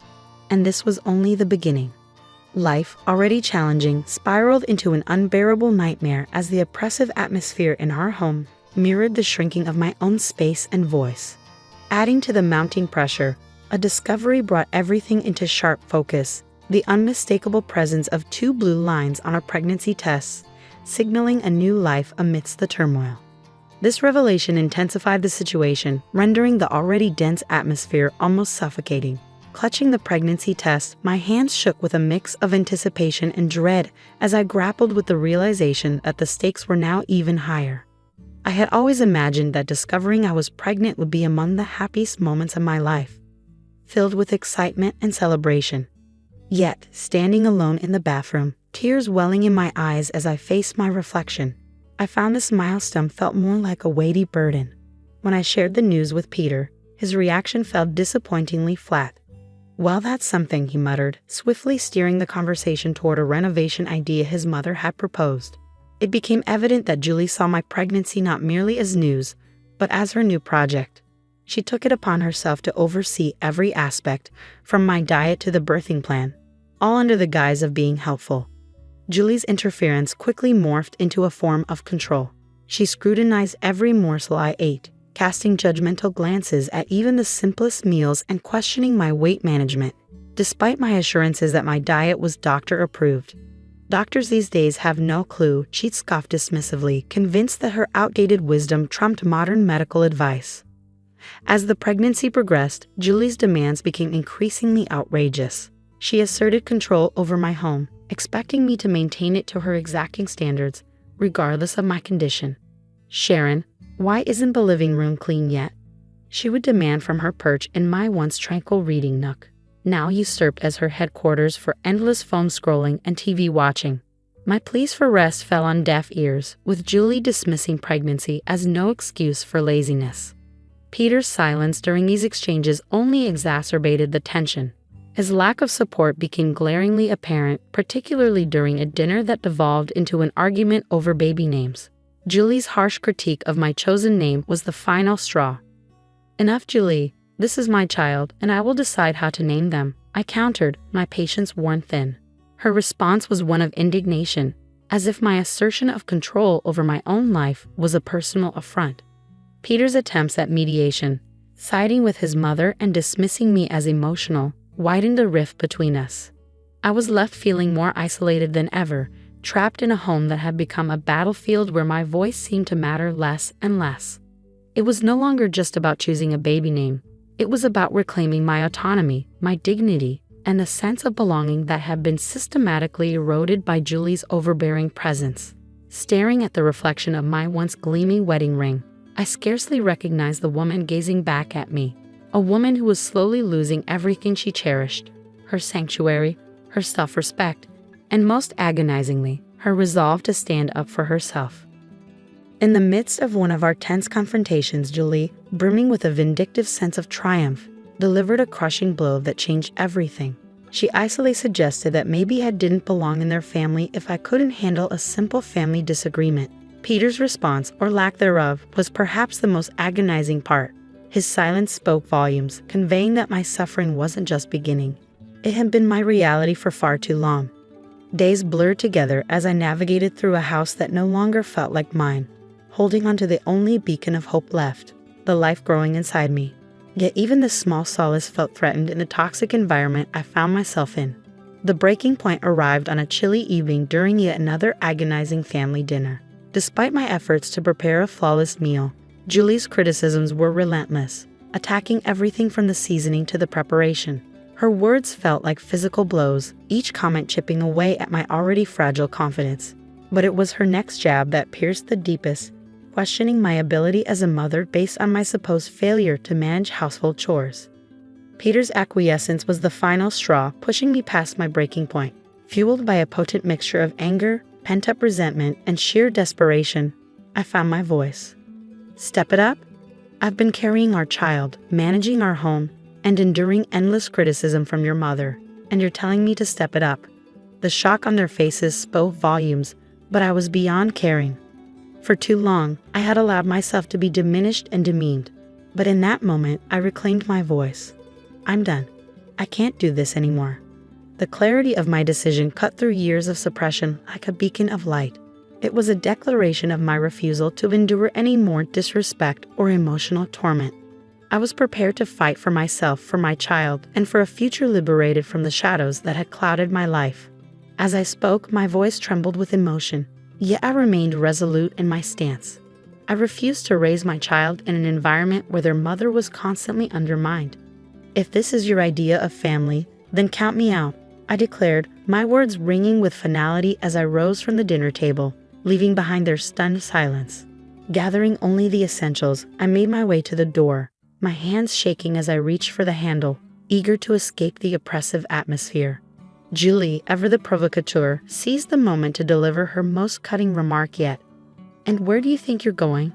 This is Peter's house, not yours. Pausing, I turned to face her, my resolve steeling. Actually, Julie, this house is mine. I bought it. I decide who stays and who goes. Peter's voice broke through, laced with desperation. Sharon, please, let's talk about this. But I was beyond negotiation. There's nothing left to discuss. I replied, my tears a testament to the pain of my decision. Stepping out into the cold night felt like embarking on a new chapter of my life, one filled with uncertainty yet also tinged with a profound sense of liberation. The closing door behind me marked the end of a tumultuous saga, a final farewell to a life I could no longer endure. With each step, a mix of pain and determination coursed through me, fueled by the urgent need to reclaim my autonomy. The journey to my parents' home blurred with cold, exhaustion, and heartache. Just moments from the sanctuary of my childhood haven, a stumble sent me crashing to the ground, the physical pain a mere echo of my inner turmoil. Yet, far from deterring me, this fall only strengthened my resolve. Arriving at my parents' doorstep, the concern etched on their faces mirrored the gravity of my situation. As they rushed me to the hospital, I realized this moment of vulnerability marked not just an end, but a beginning. Lying in the hospital bed, the reality of my circumstances sinking in, I knew returning to my former life was not an option. This breaking point was a vital step towards reclaiming the life and dignity that had been stripped away, a painful yet necessary transition towards healing and independence. The clarity that accompanies such moments is profound, illuminating the path forward from the shadows of the past towards a future of my own creation. Amidst a whirlwind of emotions, I stood surrounded by the comforting yet anxious presence of my parents. Their unspoken concern spoke volumes about their fears regarding the true state of my marriage, now starkly unveiled in its troubled depths. Breaking the heavy silence, my mother voiced her concern, her words laden with the weight of the unfolding reality. "Sharon, dear, what's your plan now?" Uncertain yet determined. "I'm not sure, Mom, but one thing's certain. I can't go back to that life. Not now, not ever." My declaration, more assured than I expected, resonated with newfound determination. My father, who had been pacing anxiously, paused to offer reassurance, emphasizing their unwavering support regardless of my decision. He urged me to consider not just my own future, but also the future of the life growing inside me. His words prompted a silent acknowledgement from me. My mind had been a battleground of uncertain scenarios, each fraught with the possibility of a fresh start. The unexpected buzz of my phone shattered my reverie. A message from Peter, a plea for communication. Yet to me, his timing felt like a door long closed. His words, unseen, were left hanging in the void as I powered off my phone, a symbolic end to our dialogue. My next steps became clear, marked by action rather than words. Consulting a family lawyer became my first decisive act towards untangling the turmoil of my marriage. With the unwavering support of my parents, we navigated the cold legal breakdown of our union, discussing divorce, custody arrangements, and financial support. Despite the sterile nature of these discussions, they empowered me, marking the initial steps towards seizing control of my destiny and securing the well-being of my unborn child. Within a week, Peter and Julie received the formal notices, divorce papers for Peter and an eviction notice for Julie from the home that was legally mine. Alongside these were demands for substantial child support and compensation for the emotional turmoil I had endured. Though drastic, these actions were imperative, severing the ties that had long bound me to a life of despair. When I eventually re-engaged with my phone, it was inundated with Peter's attempts to reconnect. His messages carried a blend of regret and a plea for reconciliation. Yet the wounds inflicted by nights of humiliation, years of neglect, and Julie's calculated malice, all silently condoned by Peter, ran too deep. The fleeting temptation to entertain his overtures was swiftly overshadowed by the memory of enduring pain. This moment wasn't merely about closing a chapter, it was about reclaiming my narrative, where the shadows of the past no longer dictated the brightness of my future. The love I once harbored for him had been utterly eclipsed by the sorrow of our shattered marriage. Taking decisive action, I purged his messages, erased his contact details, and blocked him across all social platforms. To me, Peter had become a relic of my history, a distressing chapter I was more than ready to close. Despite the knowledge that the road ahead would be rife with challenges, divorce, especially with a child on the way, is a complex journey. I was finally charting my own course, stepping out from the suffocating shadow that had enveloped me toward a future brimming with hope. On the day of the court proceedings, the atmosphere in the room bore the distinct sterile chill characteristic of spaces where destinies are determined. Seated beside me, my lawyer exuded confidence, while my parents offered silent yet unwavering support from behind. Across the aisle, Peter seemed adrift, the reality of the situation dawning upon him, while Julie's countenance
Hi, I'm Jacob. I'm really nervous today because I'm about to do something very important.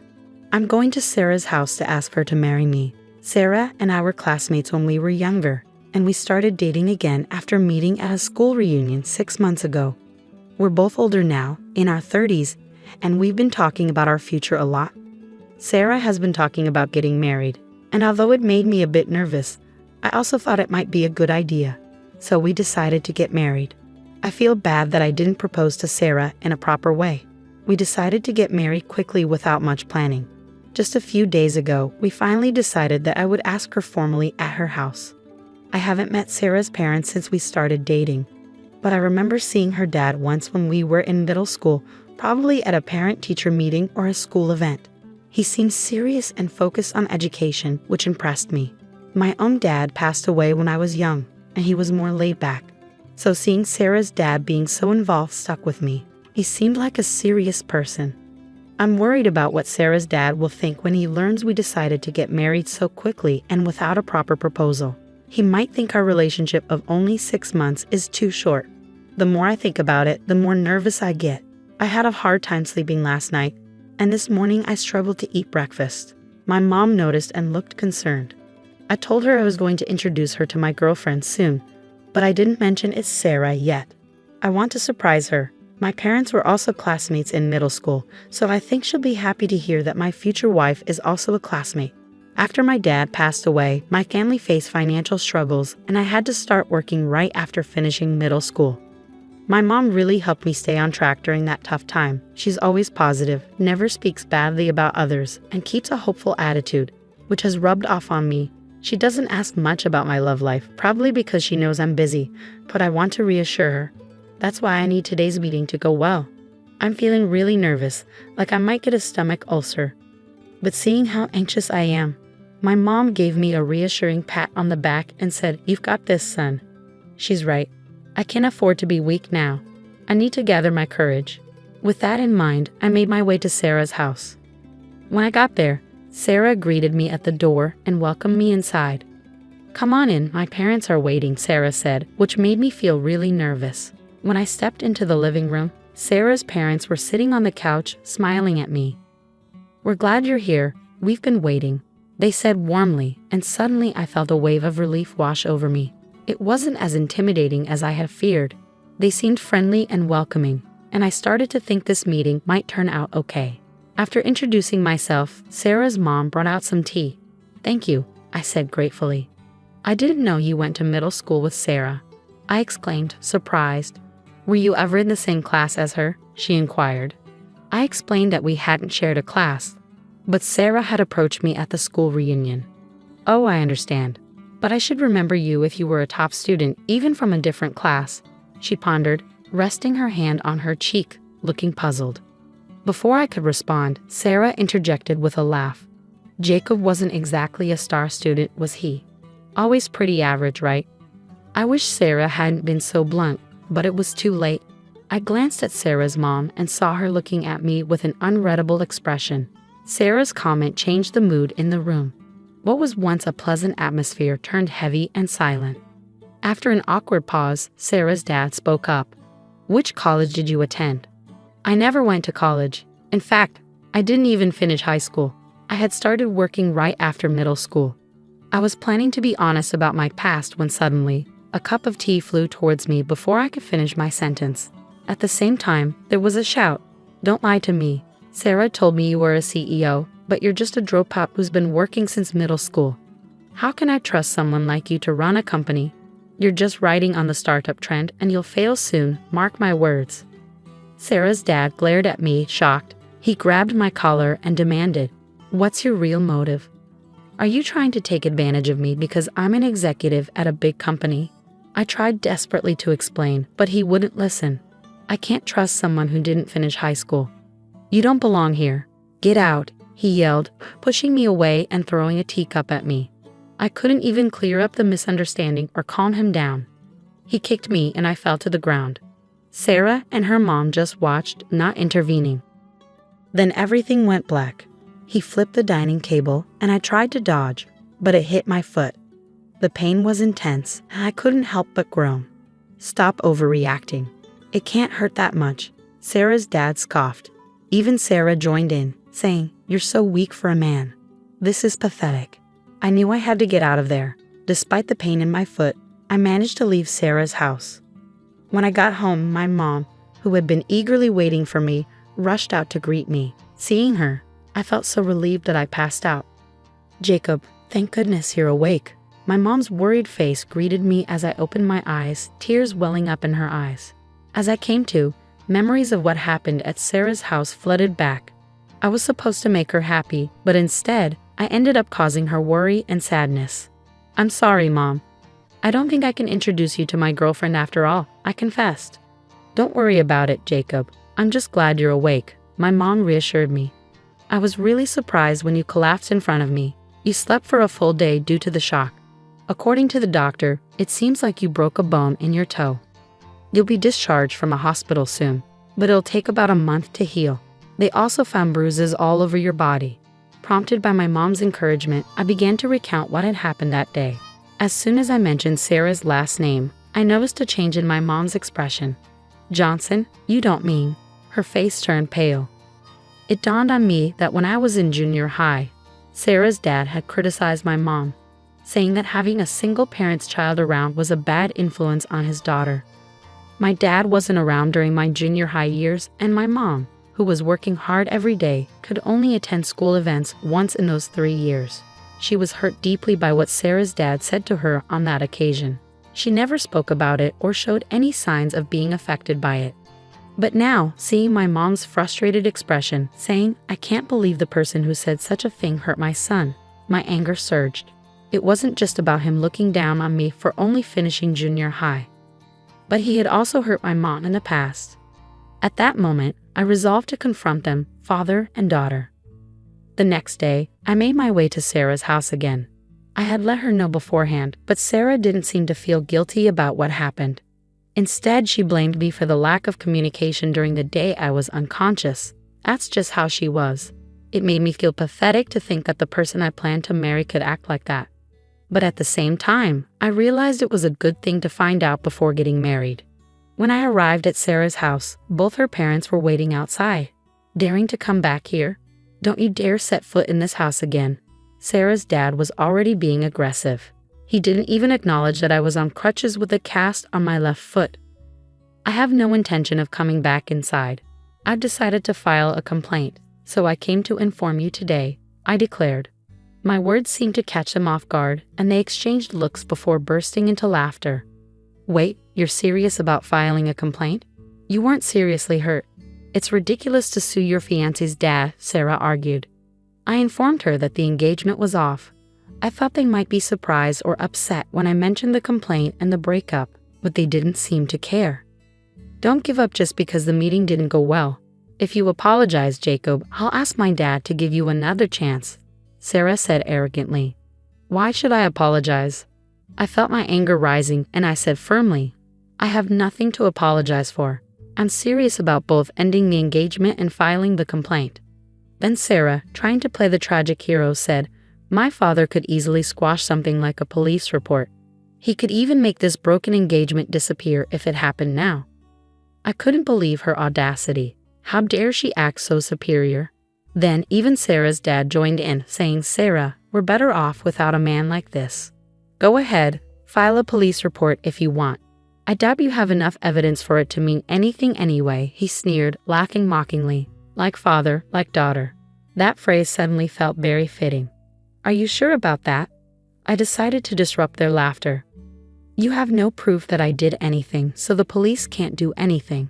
You thought I'd back down if you mentioned a police report, didn't you, fool? You should know better than to think that would scare me," I said, hands on hips. Sarah's father laughed confidently. That's when I decided to reveal the reality of the situation. "Actually, that's the evidence." Apparently not understanding what I meant, the three of them just stared at me in disbelief. I pulled out my phone and played a recording. I had been recording everything since before I arrived. I needed evidence that my injuries were caused by them. No matter how high up they were in a big corporation, they couldn't escape an assault charge when the evidence was clear. Instead of apologizing, Sarah's father started yelling at me. "How dare you? Go ahead, file your report. There's no way I'm letting you marry Sarah. Sarah's mom, who had been quiet until now, began to panic. We can still forgive him if we do it now, right, honey? She pleaded. No need. As I said earlier, the engagement is off and I will file a report.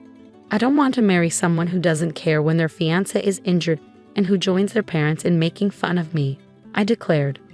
When I said that, Sarah, who had been looking down on me until just now, started to panic. You're lying, Jacob. You said you wanted to marry me, you liar. Sarah's dad then erupted, you low-educated punk. I'll never forgive you, and lunged at me. His punch caught me off guard, knocking me to the ground. Sarah's mom desperately tried to stop her husband from continuing to attack me while I was down. Honey, this is bad. We don't know who might be watching, she pleaded, but Sarah's dad didn't stop. You're just a figurehead CEO. You used that to lure Sarah, and now you're going to sue me. I'll sue you for fraud. Then I'll have to cancel our $5 million order with your company, he threatened. I had been contemplating it for a while, and I had made up my mind. I was going to corner this man as much as possible. What are you talking about, $5 million? There's no way you can make a deal like that. Sarah's father scoffed, getting off me and calling me an idiot. It was time to show him reality. I called my mother. What are you going to achieve by calling your mother? Sarah told me mockingly, you only have one parent. How sad that you only have your mother to help you in times like this. It really does make a difference not having a father, huh? Sarah's father, unaware of what was coming, continued to look down on me. It was almost comical. About 10 minutes later, the moment I had been waiting for arrived. Sarah's father's phone started ringing. He said it was from his company and answered the call. At first he spoke confidently, but his speech gradually became sluggish, and his face turned pale. As soon as he ended the call, he glared at me. What the hell have you done? He demanded. I did exactly what I said earlier. I canceled the order. I didn't want to do business with a company that looks down on people for their education level or family background, I explained calmly. Sarah's father still seemed skeptical. There's no way someone with your low education level could do that. Do you have connections or something? He scoffed, continuing to belittle me for my limited education. I lost all interest in continuing the conversation. Believe what you want. Goodbye, I said and turned to leave.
"We're using your mother-in-law's savings for this trip," Carol announced, her tone oddly casual.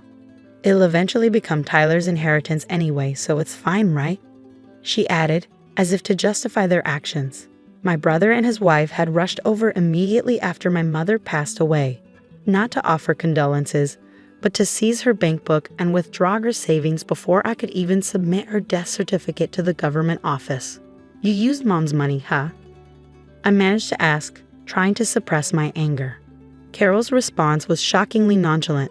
"Yeah, we spent about $10,000 on the trip. Oh. The audacity of my brother and his wife, conspiring to use my mother's money without permission, made me furious for a moment. But then I remembered something. These people didn't know. I couldn't help but laugh. "My condolences," I said, barely holding back my laughter. Carol looked puzzled by my sudden outburst. "What's wrong with you? Did the shock of us using the money make you go crazy?"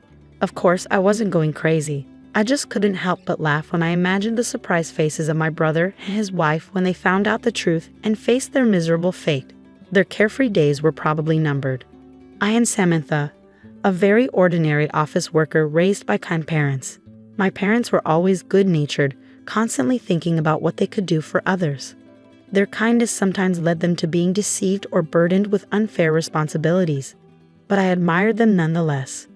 However, my brother Tyler had a completely different personality. He was always calculating what was beneficial for him and acted accordingly. To him, our parents, who would go out of their way to help others, were incomprehensible. As Tyler grew up, his rebellion against our parents intensified. In high school, he began to demand more money from them, saying, "If you can afford to do something for others, you can give me more allowance." Despite accepting Tyler's personality, our parents never changed their beliefs. Their unwavering character only frustrated him more. Tyler's negative feelings towards our parents only grew stronger in college. Taking advantage of the fact that our parents paid for his tuition, Tyler spent his college days partying and eventually failing a year, causing them trouble. Parents should naturally devote themselves to their children, right? Or can you only be kind to others but not your own family? Tyler would argue, justifying his selfish behavior. After graduating college, Tyler moved out and started living on his own. Although he left home without notice, he complained. Living a decent life on his first paycheck seemed impossible for Tyler. He kept returning to our parents' house for living expenses before heading back to his own place. Concerned about him, our parents kept giving him money whenever he asked. When I finally got a job, I decided to support our parents financially in place of Tyler. "Samantha, it's your hard-earned money, so you can use it however you like," my parents said. Despite their words, I continued to give them money, treating it as their grocery expenses. This routine continued for several years. Tyler, who only showed up to ask for money, unexpectedly invited me and our parents to a restaurant to talk. When we arrived, a beautiful woman was sitting next to Tyler. "Dad, Mom, Samantha, let me introduce you. This is my girlfriend, Carol," Tyler said, and Carol nodded politely. "I've decided to marry Carol. We'll be busy preparing for our wedding and our new life together, but I hope you'll support us." I initially thought Tyler meant support in terms of caring for Carol, but it became clear that his idea of support was entirely different. He asked our parents to cover the expenses for his wedding and their new home. Knowing our parents' inability to refuse help, Tyler skillfully persuaded them to foot the bill for everything. Even after the wedding and the purchase of their new home, he continued to rely on them for money. Carol, his wife, grew accustomed to this lifestyle and began living more extravagantly. However, this lavish lifestyle was short-lived. Our father's health deteriorated and he was hospitalized. Even with insurance, hospital stays are expensive. To ensure our retired parents wouldn't struggle financially, Tyler had to reconsider his reliance on them. I proposed to my brother that we both shoulder the burden of the hospital bills. "You've been living at home and receiving assistance from Mom and Dad, and you've had a fair share of financial support from them too, right? This is the time for us to step up and help them," I reasoned. But my brother didn't see it that way. "Why should I?" he retorted. "It's Dad's fault for not taking care of his health. He neglected himself while always helping others. That's his responsibility." Following that conversation, my brother stopped visiting our parents' house altogether. Neither he nor Carol, his wife, made a single visit to our father while he was in the hospital. It was my mother and I who desperately took care of him until he passed away. Even when we informed them of our father's death, they didn't offer any assistance with the funeral arrangements. They briefly showed up at the funeral but failed to greet our relatives properly before leaving. Our relatives looked at them with disdain, but they seemed indifferent. My mother, who had bravely taken on the role of chief mourner during the funeral, began to lose her energy after the funeral, clearly affected by the loss of my father. "Tyler, Mom has been feeling down lately. She wants to see you. Can you visit her at home sometimes?" I asked my brother. After a brief pause, he responded, "By the way, what happened to Dad's inheritance?" "It all went to Mom. It seems they had decided that's what they would do when Dad was still alive," I informed him. Realizing the gravity of the situation, I felt a foreboding sense of dread and immediately cautioned my brother. "Mom has control of the money now, right?" he inquired. "Yes, but listen carefully," I urged, sensing his intentions. "Mom is emotionally vulnerable right now. Don't even think about taking advantage of her financially, okay? I need you to come and support her. That's what's important." "What's the point of going if I can't get any money out of it? It's not worth my time," he retorted dismissively. Despite my insistence that we wouldn't be providing him with any financial assistance, my brother never set foot in our parents' house again. Then, just 6 months after our father's passing, our mother also succumbed. Despite her weakened state, my brother showed no concern. Upon learning of her death, he hurried back to our parents' house. I hoped he would fulfill his duties as the eldest son during the funeral.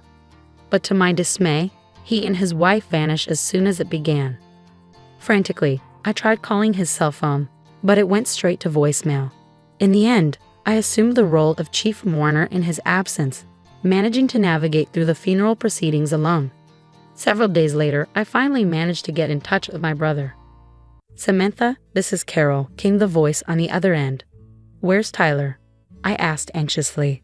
"He's busy with boarding procedures and can't come to the phone," Carol replied casually. "Boarding procedures? Where are you?"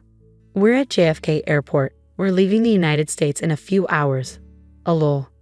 My heart sank as I processed the revelation. "You're leaving the United States and going abroad?" "Yes, we're going on an international trip," Carol confirmed, devoid of any hint of remorse or regret. I was taken aback by my brother and his wife's swift decision to embark on an overseas trip immediately after our mother's passing. However, what Carol uttered next left me utterly astounded. "We're really grateful to our mother-in-law, you know. Thanks to her, we're able to enjoy this luxurious trip abroad," Carol remarked, her tone laced with casualness. Puzzled, I questioned, "What do you mean by that?" "We used our mother-in-law's savings for this trip. After all, it was going to be Tyler's inheritance anyway, so why not use Mom's savings?" Carol explained nonchalantly. "How did you manage to get that money?" I inquired, my anger simmering beneath the surface. "We borrowed her bank book and seal when we visited her house. We knew we wouldn't be able to withdraw money once the death certificate was submitted, so we hurried," Carol confessed, revealing the true reason behind their rush to our mom's house after her demise. "So you used Mom's money?" I stated, trying to contain my frustration. Carol's response was surprisingly blaze. "Yes, we've already spent $10,000 on trip expenses. It's a good thing Tyler's plan worked out." Initially, I was furious at the audacity of my brother and his wife for dipping into our mom's savings without permission. But then, a realization struck me. They didn't know. I couldn't help but chuckle inwardly. "Serves you right," I thought to myself. Perplexed by my sudden outburst of laughter, Carol questioned, "What's wrong with you? Did the shock of us using the money make you lose your mind? Tyler is the eldest son, so it's natural for him to inherit more, right?" I responded between laughs. "Sure, that's fine. I'll give up my inheritance so Tyler can inherit everything. That was your plan all along, wasn't it?" Upon hearing this, Carol's demeanor shifted to one of delight. "Oh my, you're quite understanding, huh? By the way, please make sure to arrange for all of Mama's mail to be sent to your house from now on." "Don't worry, it's a simple task. I'll let Tyler know," she concluded cheerfully before hanging up the phone. I didn't hear from my brother again until they returned from their trip. "Samantha, Carol told me you're giving up your inheritance," my brother stated as soon as he called. "Yes, but more importantly, did you handle the mail forwarding for Mom's mail?" I asked. "Yeah, I took care of it as soon as we got back," he replied. but to know you're not going to change your mind later, are you? You won't say you should have inherited after all? I inquired. Of course not. I still believe my decision was the right one, he'd affirmed confidently. Well, it's only right that I, the eldest son, inherit everything, he added with a chuckle before ending the call. However, a few weeks later, he called again, sounding panicked. There's a collection notice addressed to Mom in her mail. What's this about? He asked anxiously. Oh, is it from the bank? I speculated. Our parents always wanted to help people in need and would accept any requests, including financial ones. As we delved into the matter, it became apparent that our parents had accumulated substantial debt. The debt outweighed their savings, making inheritance a risky proposition that could potentially leave them in a dire financial situation. Did you know about this? My brother accused, his voice rising. You knew Mom had debt, right? Why didn't you say anything? There was no point. What you're saying is meaningless, I retorted. If I had known, I would have given up the inheritance too. That's impossible, he exclaimed. Why the hell is it impossible, Tyler? You took money from Mom's bank account to go on vacation, didn't you? I countered. So what? What does that have to do with giving up the inheritance? He shot back. It's a big deal. What you did is considered a tacit acceptance of the inheritance, I explained. It's a legal concept. Let me break it down for you so you can understand. I explained to my brother that by withdrawing money from our deceased family member's account for his own use before the inheritance process, it was legally seen as a tacit acceptance of the inheritance. I have never heard of such a thing, he rebutted. Of course not, I replied. Not many people would even consider using a deceased family member's savings for their own selfish desires, so it doesn't come up in conversation. You're just making stuff up because you want the inheritance for yourself. I have a lawyer friend, you know. They'll find out if you're lying, my brother threatened before abruptly ending the call. Later he called back, but this time, his bravado was replaced by a sense of resignation. Samantha, you were right. I can't give up the inheritance now, he admitted. It seemed his lawyer friend had given him the same answer I did. Finally understanding the gravity of the situation, my brother realized that he had inherited not just assets, but also the debt our parents had accrued.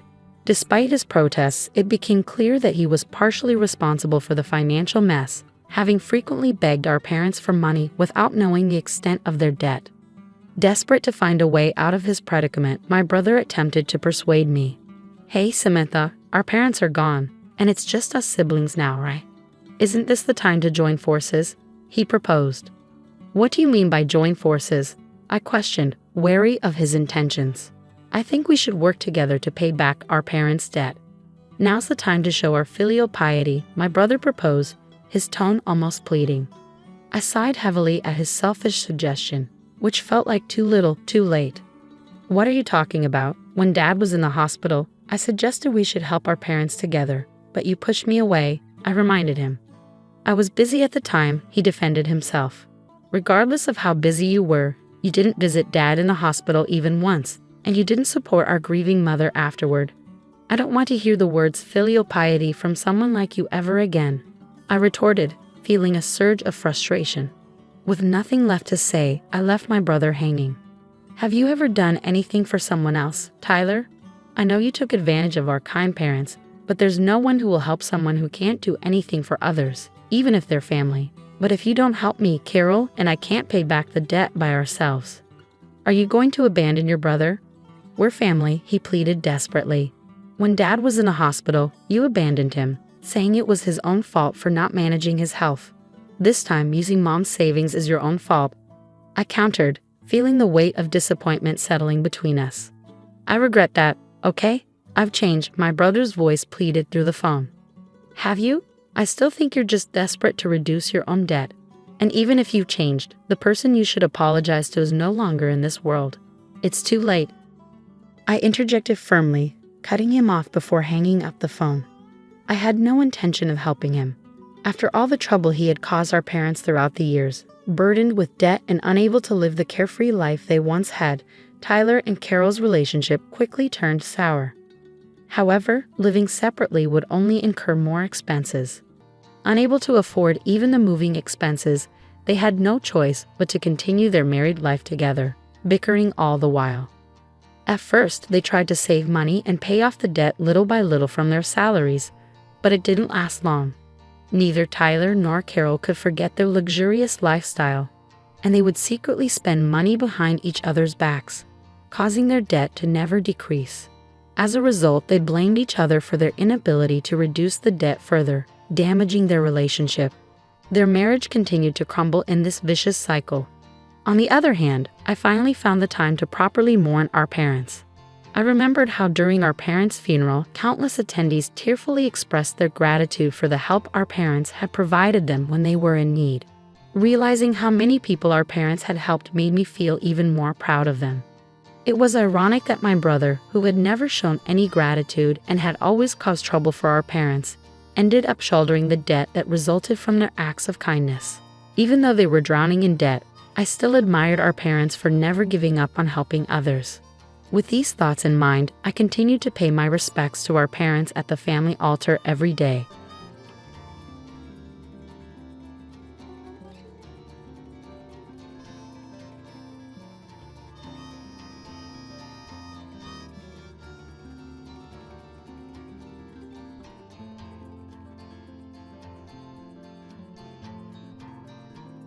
Hey sis, why didn't you come to Mom's funeral? What? I can't believe you didn't even show up to Mom's funeral.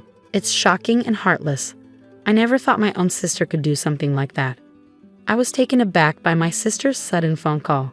Our mother had passed away 3 years ago, and we held a proper funeral then. I couldn't understand what she was referring to. I'm married now with children of my own. My husband and I both work, but we make sure to give our children extra love and attention so they don't feel neglected. My husband is a great partner in housework and childcare, and I'm proud of the family we've built. I'm determined not to let my children go through what I did growing up. Our parents divorced when I was in elementary school after my mother had an affair. My father found out about it because I told him. People often assume children will side with their mother, but I didn't. My mother was far from the nurturing figure everyone imagines. I never felt loved by her. She showed favoritism towards my younger sister, while I was burdened with the household chores. It wasn't just expected, it was forced on me. My mother resented me for revealing her affair and made my life a misery because of it.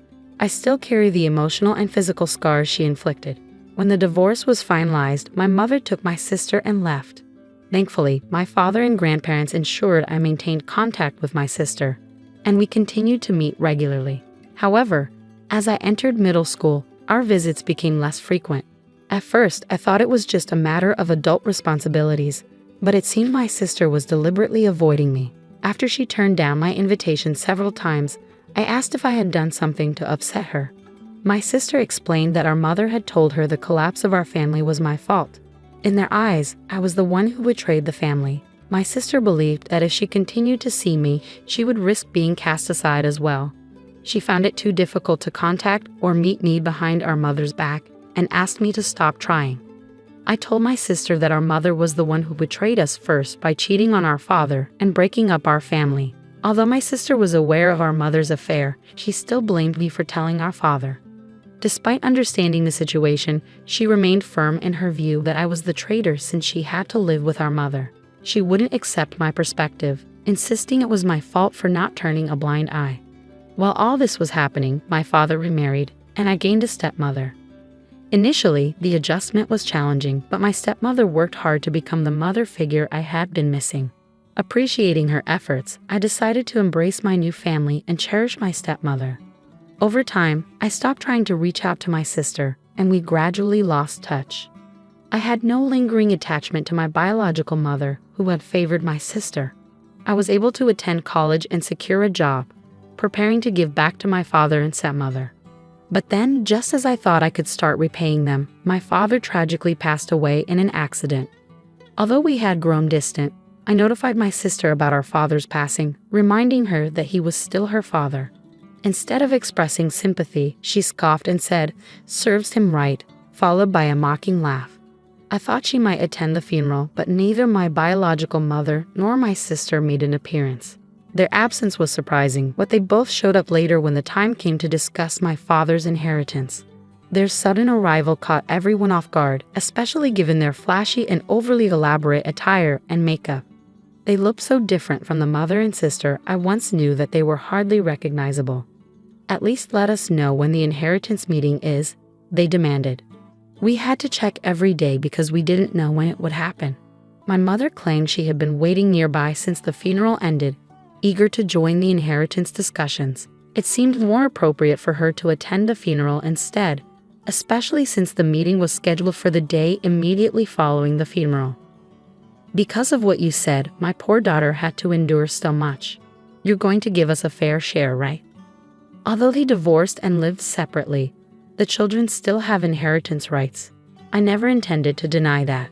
My father's personal estate wasn't substantial enough to be widely distributed among the family. I can support myself through my job, and my stepmother is young enough to continue working. She seems inclined to work for a while longer, so even if I handed over my father's estate to my biological mother, my stepmother wouldn't be financially strained. To avoid further disputes, I decided to forgo my claim to my father's inheritance. What a fool! He made such a big deal out of a minor affair and pushed for a divorce. I agreed because staying with such a narrow-minded man was stifling. It wasn't our dad who left Mom, it was Mom who left our miserly dad. Poor you, having to grow up with such a father. My mother mocked and belittled my late father, while my sister joined in, laughing harshly and echoing her criticism. My sister went as far as to insult me, suggesting it was pathetic that I was raised by a father who had been abandoned. Neither of them showed any empathy or understanding for the sorrow and loss my father faced after being betrayed. Say whatever you want about me, but please respect our father's memory. What? The traitor speaks. You're the cause of all our troubles. And what about that drab appearance? You look older than your age, almost like Mom. With that kind of look, you probably don't have a boyfriend. If you can't attract a man, what use is it to be a woman? If you don't think that matters, you're seriously lacking as a woman. After a heated argument, my mother and sister told me to never contact them again and left abruptly. I couldn't bring myself to feel anger or disappointment toward them. Their inability to consider anyone else's perspective and their rigid self-centeredness left me feeling nothing but a deep emptiness. In that moment, I cut them out of my life completely. After they left, there was a period of quiet, but then a cough from someone brought me back to the present, and the inheritance was divided solemnly. Years later, my stepmother inherited the house my father left behind, and I continued living there. I sensed that she was thinking of me, even though I was now an adult. She tried to be a mother figure for me, and her care brought me happiness. But then she fell ill and was hospitalized. I'm sorry I didn't ask you to live with me just so you could take care of me, she said. I understand, but even though we live separately, I would have cared for you during your hospital stay, so there's no need to apologize. I visited the hospital to care for my stepmother whenever I could take a break from work. I didn't want any regrets like I had when my father was ill. Perhaps it was a form of self-satisfaction. Her time was limited, and I wanted to spend as much of it with her as possible. Throughout this difficult time, one man stood by me. Before my stepmother's illness was discovered, we had been planning our wedding. However, just as we were about to finalize our plans, we found out about her illness. I suggested postponing the marriage, but my partner felt it would be better to provide my stepmother with the reassurance of our commitment, and his presence proved invaluable to me. When the moment was right, I introduced him to my stepmother. He told her, I'm excited for us to share our lives together, the three of us. His words and support meant the world to me. He added, I have to see you in your wedding dress for your father's sake. This seemed to be her greatest joy, and she held on longer than expected. But a few days after our wedding, she passed away, joining my father in rest. My stepmother was financially secure, and I inherited a significant sum. With what she left behind, 3 years later I was able to build a happy family. However, my husband and I agreed from the start of our marriage to continue working and live within our means without depending on the inheritance. Today, like any other day, I went to work and received a call on my personal phone from an unfamiliar number. Assuming it was a sales call, I didn't pick up. But the calls kept coming, one after another. I thought maybe someone was repeatedly dialing my number by mistake. At the end of the day, I decided to answer, and to my surprise, it was my estranged sister. Finally, where were you? What do you mean? How could you forget our mother's funeral? Of course. She sounded like she was crying heavily. What are you talking about? Our mother's funeral happened 3 years ago. Huh. There was a brief silence and then she continued angrily. Maybe your stepmother died too. I'm talking about our real mother, and calling someone unrelated to you mother is just wrong. I found her tone irritating, but I tried to set it aside, understanding that the loss of her mother was likely a significant shock for my sister. For me, my stepmother was my real mother. She married a man with a child and instantly became a parent to a middle schooler. It wasn't until I had my own family that I fully grasped the challenges she faced. I believe the experience of nurturing a life within oneself is a time for a mother to grow in self-awareness and dedication. Of course, there are many ways to create a loving family, such as through adoption, without a biological connection. However, stepping into the role of a mother to a middle schooler unexpectedly is no easy feat, no matter how you look at it. Reflecting on my stepmother's efforts and concerns, all I feel is deep gratitude. I am eternally grateful to the stepmother who raised me. She is the model of the mother I aspire to be. Biological connections mean little. My sister's so-called real mother never even acknowledged my existence. When I think of the word mother, it's my stepmother who comes to mind, not my birth mother. At first, I was confused. I had assumed she was talking about my stepmother. Once I understood what my sister meant, I responded with a lack of interest. Oh, I see. I could hear what sounded like her hitting or stomping on something in frustration over the phone. What? That indifferent tone. The funeral has already happened. How could you not attend your own relative's funeral? You're so heartless. You must not have a drop of compassion. Though she raised a valid point, my sister had also skipped our relative's funeral. Our late father loved both of us dearly, and he was far more caring than our mother. In fact, neither my birth mother nor my sister attended our father's funeral, yet they took his inheritance and spoke ill of him. If you ask me, it seems more like they're the ones who lack compassion. Indifferent? Weren't you the one who said we were strangers? Huh. You got involved in the inheritance despite skipping Dad's funeral, right? Weren't you the one who told me never to contact you again? And I only just found out about our mother's death. After a pause, my sister murmured a small, "Oh, I forgot to tell you about the funeral." Well, I'm glad you remembered. I'm going to waive any inheritance related to that woman, so you can do as you wish with it. With that, I ended the call. However, my sister, perhaps not fully grasping the situation, contacted me again a few days later. "Katie, I need your help. It seems our mother hinted at marriage to several men. Isn't that considered marriage fraud? They're threatening to sue me for compensation if I don't comply. I'm getting bombarded with demands. Just pay them. If I could, I wouldn't be calling you. Didn't you hear me say several men? It's not just one or two. Some of them seem really shady too. That's unfortunate, but let's not forget, you were the one who told me not to contact you again. Plus, it was no secret that our mother had a habit of being involved with men since she cheated on our father while he was still alive. In fact, it wasn't just one affair. If it had been a single lapse in judgment, our father might have considered forgiving her. Only he would truly know the situation. It's possible that I couldn't accept our mother, given her multiple relationships while raising us. My father tried to adopt my sister multiple times with the help of a lawyer, but I was informed that my sister didn't want to leave. I had to let go of the idea. My sister chose to stay with our irresponsible mother, even though she witnessed her behavior firsthand. Even if our mother had left a strong impression on her, my sister's decision to remain with her, despite the shared memories we have, speaks to her own responsibility as an adult. Lahats. You know you were the one calling me a traitor all this time. I don't meet a sister who labels me that way. You're the one who declared us strangers first. So don't show up now and pretend we're family. It's unwelcome. Don't ever contact me again. We're strangers, remember. I ended the call without waiting for my sister's response. I blocked her number and went back to my family. Later, I got a call from my biological mother's relatives. I thought the matter was settled, but they called to apologize for the disrespect my mother and sister had shown me. I decided to hear them out. They acknowledged how poorly my mother had treated me and expressed their shock at her audacity in trying to claim my father's inheritance after we had been separated. They offered sincere apologies for allowing her visit at a time when I was still grieving. But that's all in the past now, I said. Then they brought up my sister. Apparently, she was following in our mother's footsteps and acting irresponsibly with men. Since her return, they had repeatedly warned her that she would face consequences if she didn't change her behavior. Instead of heeding their advice, my sister had become just like our mother, and they could no longer manage her. Mother got mixed up with unsavory men, and my sister was being coerced into participating in criminal activities. Feeling trapped, my sister was also involved with multiple men simultaneously, leading to numerous heated conflicts.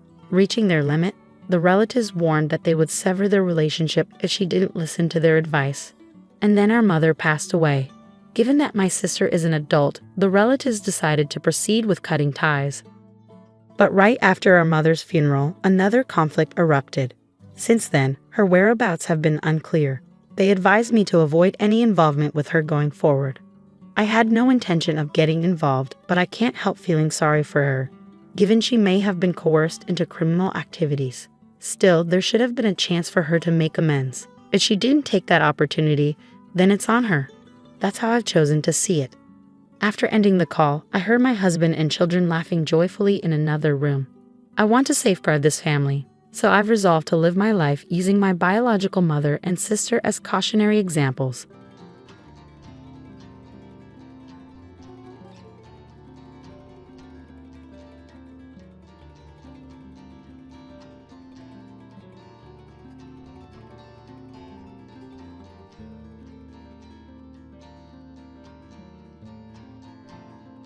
Don't act all high and mighty over a measly $12,000. You're useless. Try cutting off your financial support and see if I care. Even though I've been sending money to my brother and his wife for 10 years, why do they have to berate me like this? Fine by me. With that, I firmly hung up the phone. They should be the ones worried, not me. I won't help them anymore, no matter what happens. My name is Angela. I live with my husband Niles and our son Seth. Niles is incredibly kind. He actively helps around the house and spends quality time with Seth. I've been living a happy life, but I have a concern. It's about my older brother Freddie and his wife Isla, who live in our family home. Our mom, named Jean, retired and moved back home after Freddie and Isla declared they would take care of her. Growing up in a single-parent household, I was worried, so I gladly accepted Freddie's offer. To show my gratitude, I've been sending Mom $12,000 every month. But things seemed off after Freddie and Isla started managing the money. Whenever I forgot to send the money, Isla would angrily call me. Each time, I'd rush to transfer the funds. Mom's behavior also seemed strange lately. She's been distant on the phone, often comparing me to Freddie. Freddie has always struggled academically and isn't athletic. Mom used to complain about how Freddie didn't study as much as I did, but now the tables have turned. I didn't understand why Mom's attitude changed, but I never stopped the financial support. At the beginning of a new month, Isla calls my cell phone as usual. "Did you forget this month's money? What's the deal?" she scolds. "I'm sorry. I'll transfer it right away." "You're so clumsy. How do you even manage to raise a child?" Isla berated me, urging me to transfer the money quickly. I felt like I was being extorted and uneasy about the whole situation. Is this how financial support is supposed to work? Isla's aggressive behavior started when she first met our family. The first time she saw me, she scoffed. "Who's this plain girl?" "Freddie's sister." "No way." I was taken aback. I never expected such a comment from someone I just met. Mom defended me, and I remember that clearly. Isla's attire was a miniskirt and a flashy leopard print jacket. "Isn't it inappropriate to wear that to meet your fiance's family?" I thought so, but I didn't say anything. Isla's behavior only escalated from there. I vented to my husband, who was also upset. I found solace, but the idea of having her as family was disconcerting. However, Freddie wasn't the most sensible person either, so I assumed I'd get used to it.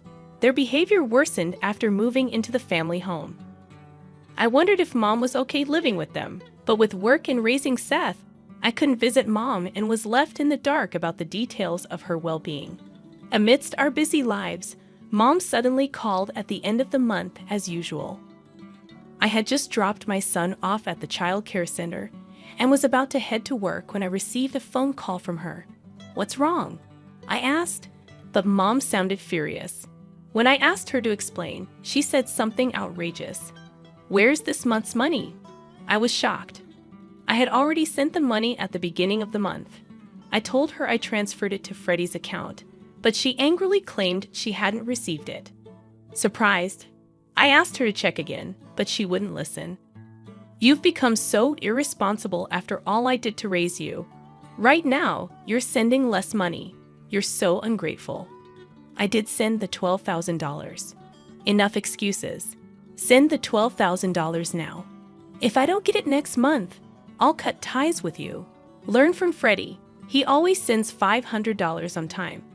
Why am I expected to send $1.02 to 000 when Freddie only sends $500?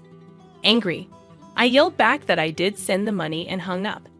It might have been a bit childish, but I wanted to be clear about the money.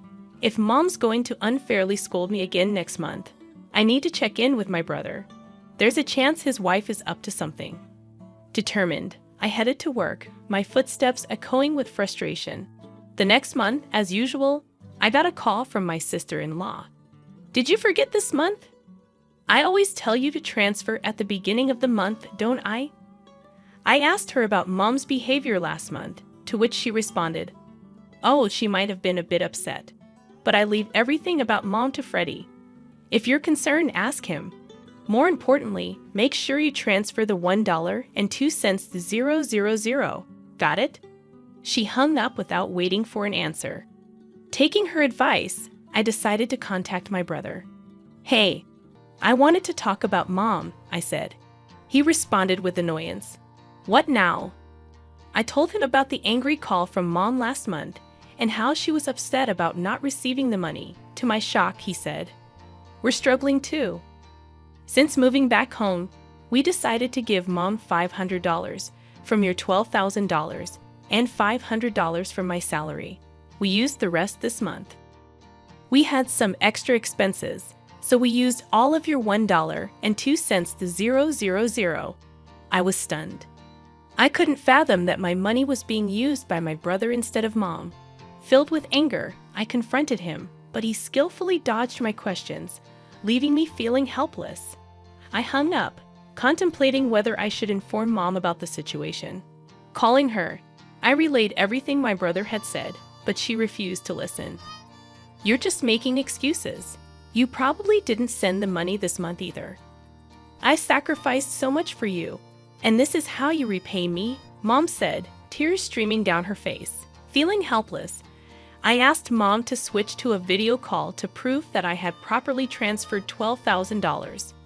Mom hesitated but eventually switched to a video call.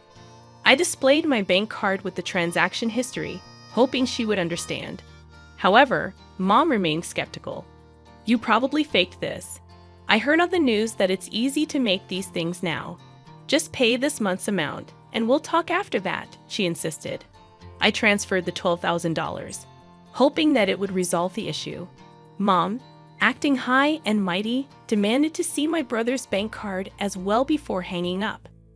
Trusting Mom and my brother, I transferred the money for the current month, believing that she would realize I was right. However, a few days later, I received another angry call from Mom. Confused, I waited for her to explain. She angrily claimed that she hadn't received the money for this month and was struggling to make ends meet. I insisted that I transferred the money on the day I called her and suggested checking with my brother. When I called my brother, he responded gruffly, claiming that Isla had the bank card, and it was none of my business how they used the money. Frustrated, I contacted my sister-in-law, who nervously laughed and admitted, "Oops, got caught. I saw the transfer from you and immediately withdrew the $12,000 to buy a designer bag. I plan to repay it soon, but I work part-time and haven't received my paycheck yet." I was incredulous. That money was intended for Mom, not for their leisure. Angrily, I demanded she return the $12,000. However, my sister-in-law snapped back, "Don't act all high and mighty over just $1.02 to 000. You're useless. You're a full-time worker. You must have more money. Just transfer another $1.02 to 000. I was furious. I couldn't believe my money was being used like this. That weekend, I went straight to my parents' house, and my brother and sister-in-law seemed surprised by my sudden visit. Mom welcomed me in, asking if I brought the money. I stated that I had transferred the money and wanted to confirm it, intending to see my brother's bank card. When I confronted my sister-in-law, she made a disgusted face. "Ila, you have the bank card, right? Show it to me." "Why should I show it to you?"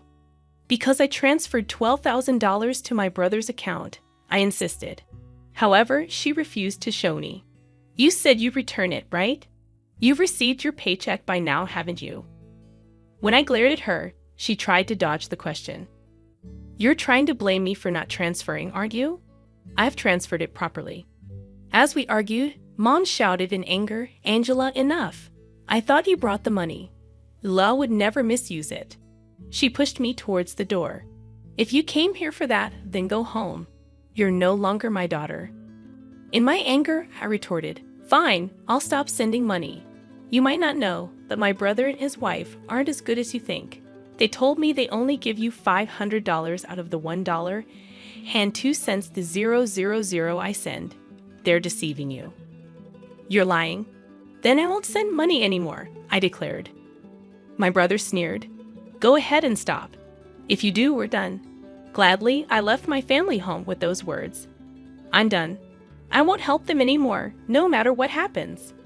When I told my husband about what happened at my family home, he comforted me, saying, "Angela, you've been sending $12,000 for 10 years. It's okay to stop. Don't worry about it. Plus, your brother and his wife are there, right? They'll manage somehow." "You're right. I'm sorry it came to this. It's okay. It's not your fault. Besides, sending money is a gesture of goodwill, right? Everyone's an adult. If they wanted to, they could get full-time jobs. You don't need to worry about them." Hearing that from my husband, I felt reassured. Right. Sending money is a matter of goodwill. My brother is an adult and has ways to earn money. I don't need to support my brother and Mom's life, nor should I be forced to. I guess I've always felt obligated because I've been cleaning up after my brother and Mom's mistakes for so long. I've always wondered why you had to take care of your family and brother. It seems strange, but I thought you were okay with it. Then it was fine. But now your family is me and Seth, right? You can help your family and brother if something happens. But you don't need to guarantee their livelihood every month. Hearing that from my husband felt like a weight had been lifted off my shoulders. Then, in the middle of the next month, my mobile phone rang incessantly. It was my brother and his wife.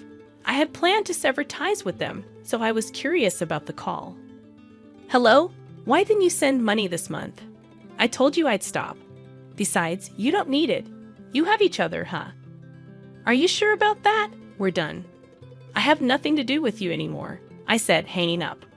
That evening, my sister-in-law was waiting outside my house when I returned from work, holding my son's hand. I was taken aback as she approached me aggressively, berating me in the hallway of my condo. "Do you think you can get away with this?" "What do you mean? We've cut ties. Don't come here again." Hearing that, she stomped her foot in anger, yelling and cursing.